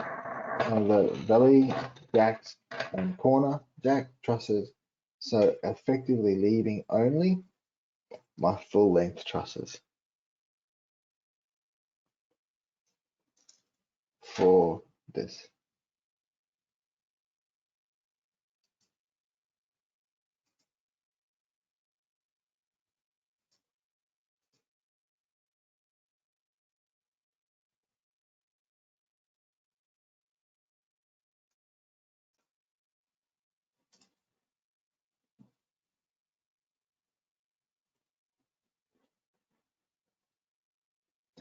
So what's happened here is I've deleted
was the way that I've deleted all the roof trusses, as in the jack trusses, corner jack trusses, and the valley trusses or saddle trusses. And then from here, I'm going and adding in a ceiling panel. Now I'm just going to snap some of these down. So what you will see is that some of the lines won't be straight, and that's because I've just drawn something very, very simple.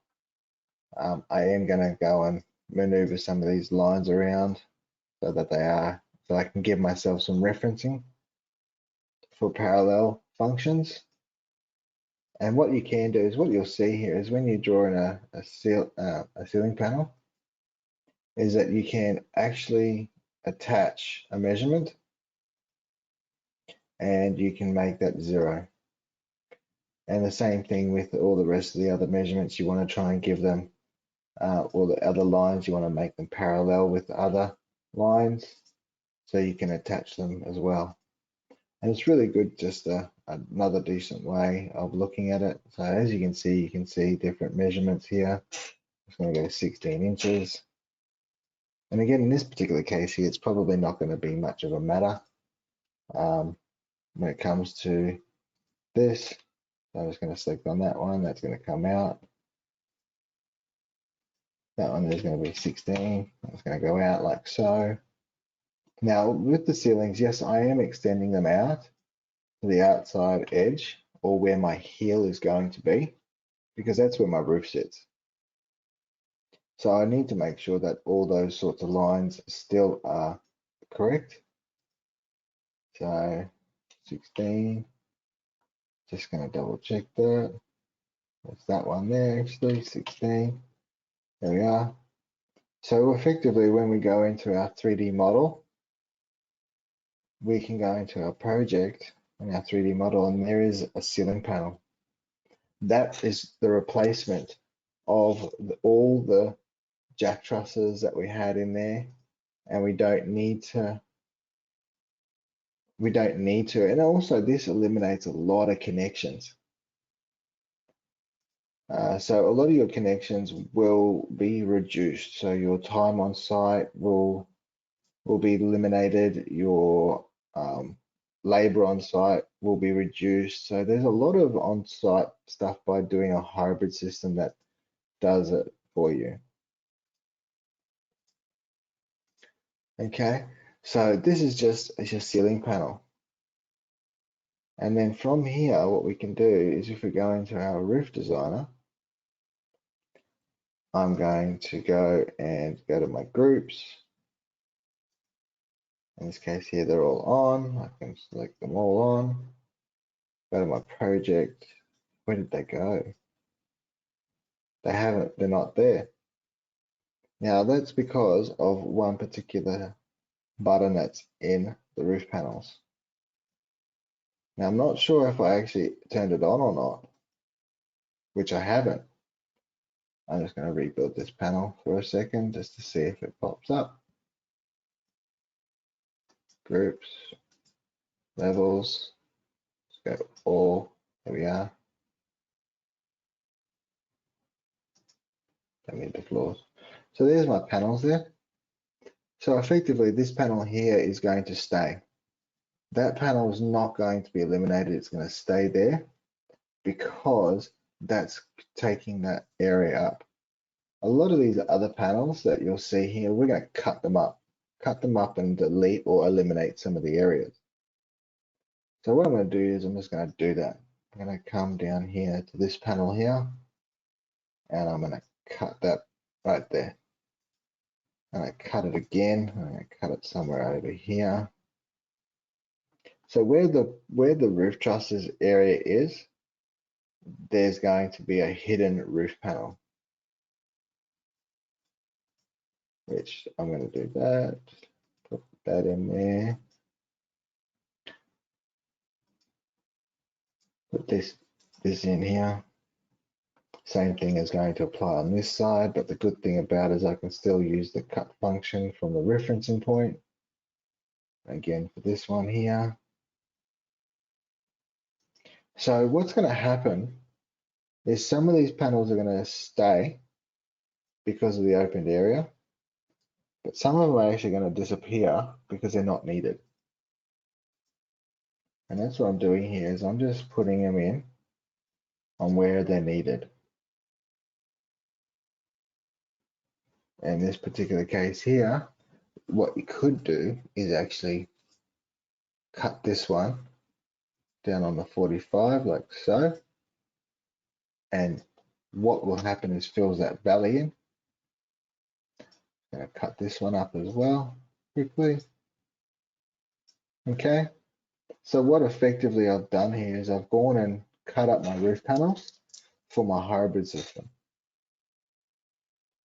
I'm going to go back to my 3D model. Now, the reason why I'm going to do my 3D model is I want you to see what it does when we deselect something.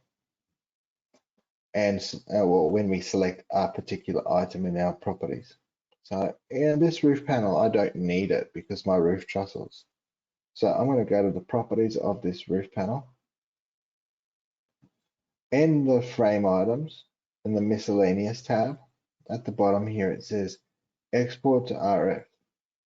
Well, I want to deselect that. Where it says plain only, I want to select that. So what this now effectively done, it is no longer a frame that can be exported to the machine. And also it is only there in Roof Designer, not in our 3D model. So I'm just going to press OK. And what actually happens is that it actually disappears. And it's because, but it's only in 3D, remember, it's still there in our 2D, it's only in 3D. So what I'm going to do here is I'm going to do it to the other panels that I don't need to be visually in my design. I do need that one to do that corner. I do need that to do the face. I do need that one to do the ridge line. I don't need that one. And I don't need that one, which are the two that cover the trusses. By doing that and hiding there, now you've only got a couple of roof panels, a couple of ceiling panels, which I forgot to do is the front one here, which I'm just going to draw it quickly in, so we just get a bit of a better representation of what we're trying to achieve. I'll bring that out to, was it 16? 16, oops, not 61, 63, 16. So what we've got is a better representation. We've got two ceiling panels where the jack trusses and corner jack trusses are would normally sit. We have got roof panels in reply or in the place of where the actual jack trusses would be extended up to. So when you're looking at the difference between a jack truss, a corner jack truss versus a panel when it comes to these hybrid systems, the corner jack, the hybrid system is a lot quicker, a lot efficienter when it comes to erection time, fabrication time, even sometimes it's to do with engineering, because you can still expand these panels a lot further when it comes to the distance between trusses can be better. And also you've got direct fixing. Now, don't be too worried about the way the heights are, because that's to do with the fact my settings aren't correct in relation to the styles. And the reason why I say that for is if you, I'm going to press F5 on my keyboard, and it's to do with the way that we do our roof, where we select our truss roof, panel roof, and select our hybrid roof. So when you select a hybrid roof, the roofs will be increased, and that's because of your 90 or your 3.5-inch ceiling panel and your 3.5-inch roof panel on the angle of your slope, and that will differ in truss heel height. So there is a little bit of toing and froing with heights, but effectively having a hybrid system is so much more easier for on-site. What I'll do there, and something that I thought would be best to cover while we're doing the trusses, was to use a hybrid system. I like it quite nicely. I think it's a great system. I think it works really, really well with the way that our panels and our trusses work in conjunction with each other. And a lot of people may take that into consideration when they do their next project, which will be great to see. But what I'll do is I'll give a couple of minutes to send some questions through. If there's no questions, what we may do is wrap it up there for the day. It is getting, I have gone through my agenda for today's session. Hopefully everyone has been happy with everything they've been getting and the information they've been given. So I'll pause it for a couple of minutes. If there's no questions, then we'll wrap it up then. The questions come through, and what was the reason for drawing the ceiling panels? The ceiling panels are to take the replacement of the bottom chord of our trusses. So it effectively will replace any of those bottom members for those hip areas, and the roof panels are to replace the top chords. I just didn't know if everyone wanted to know that, or if I didn't explain it earlier.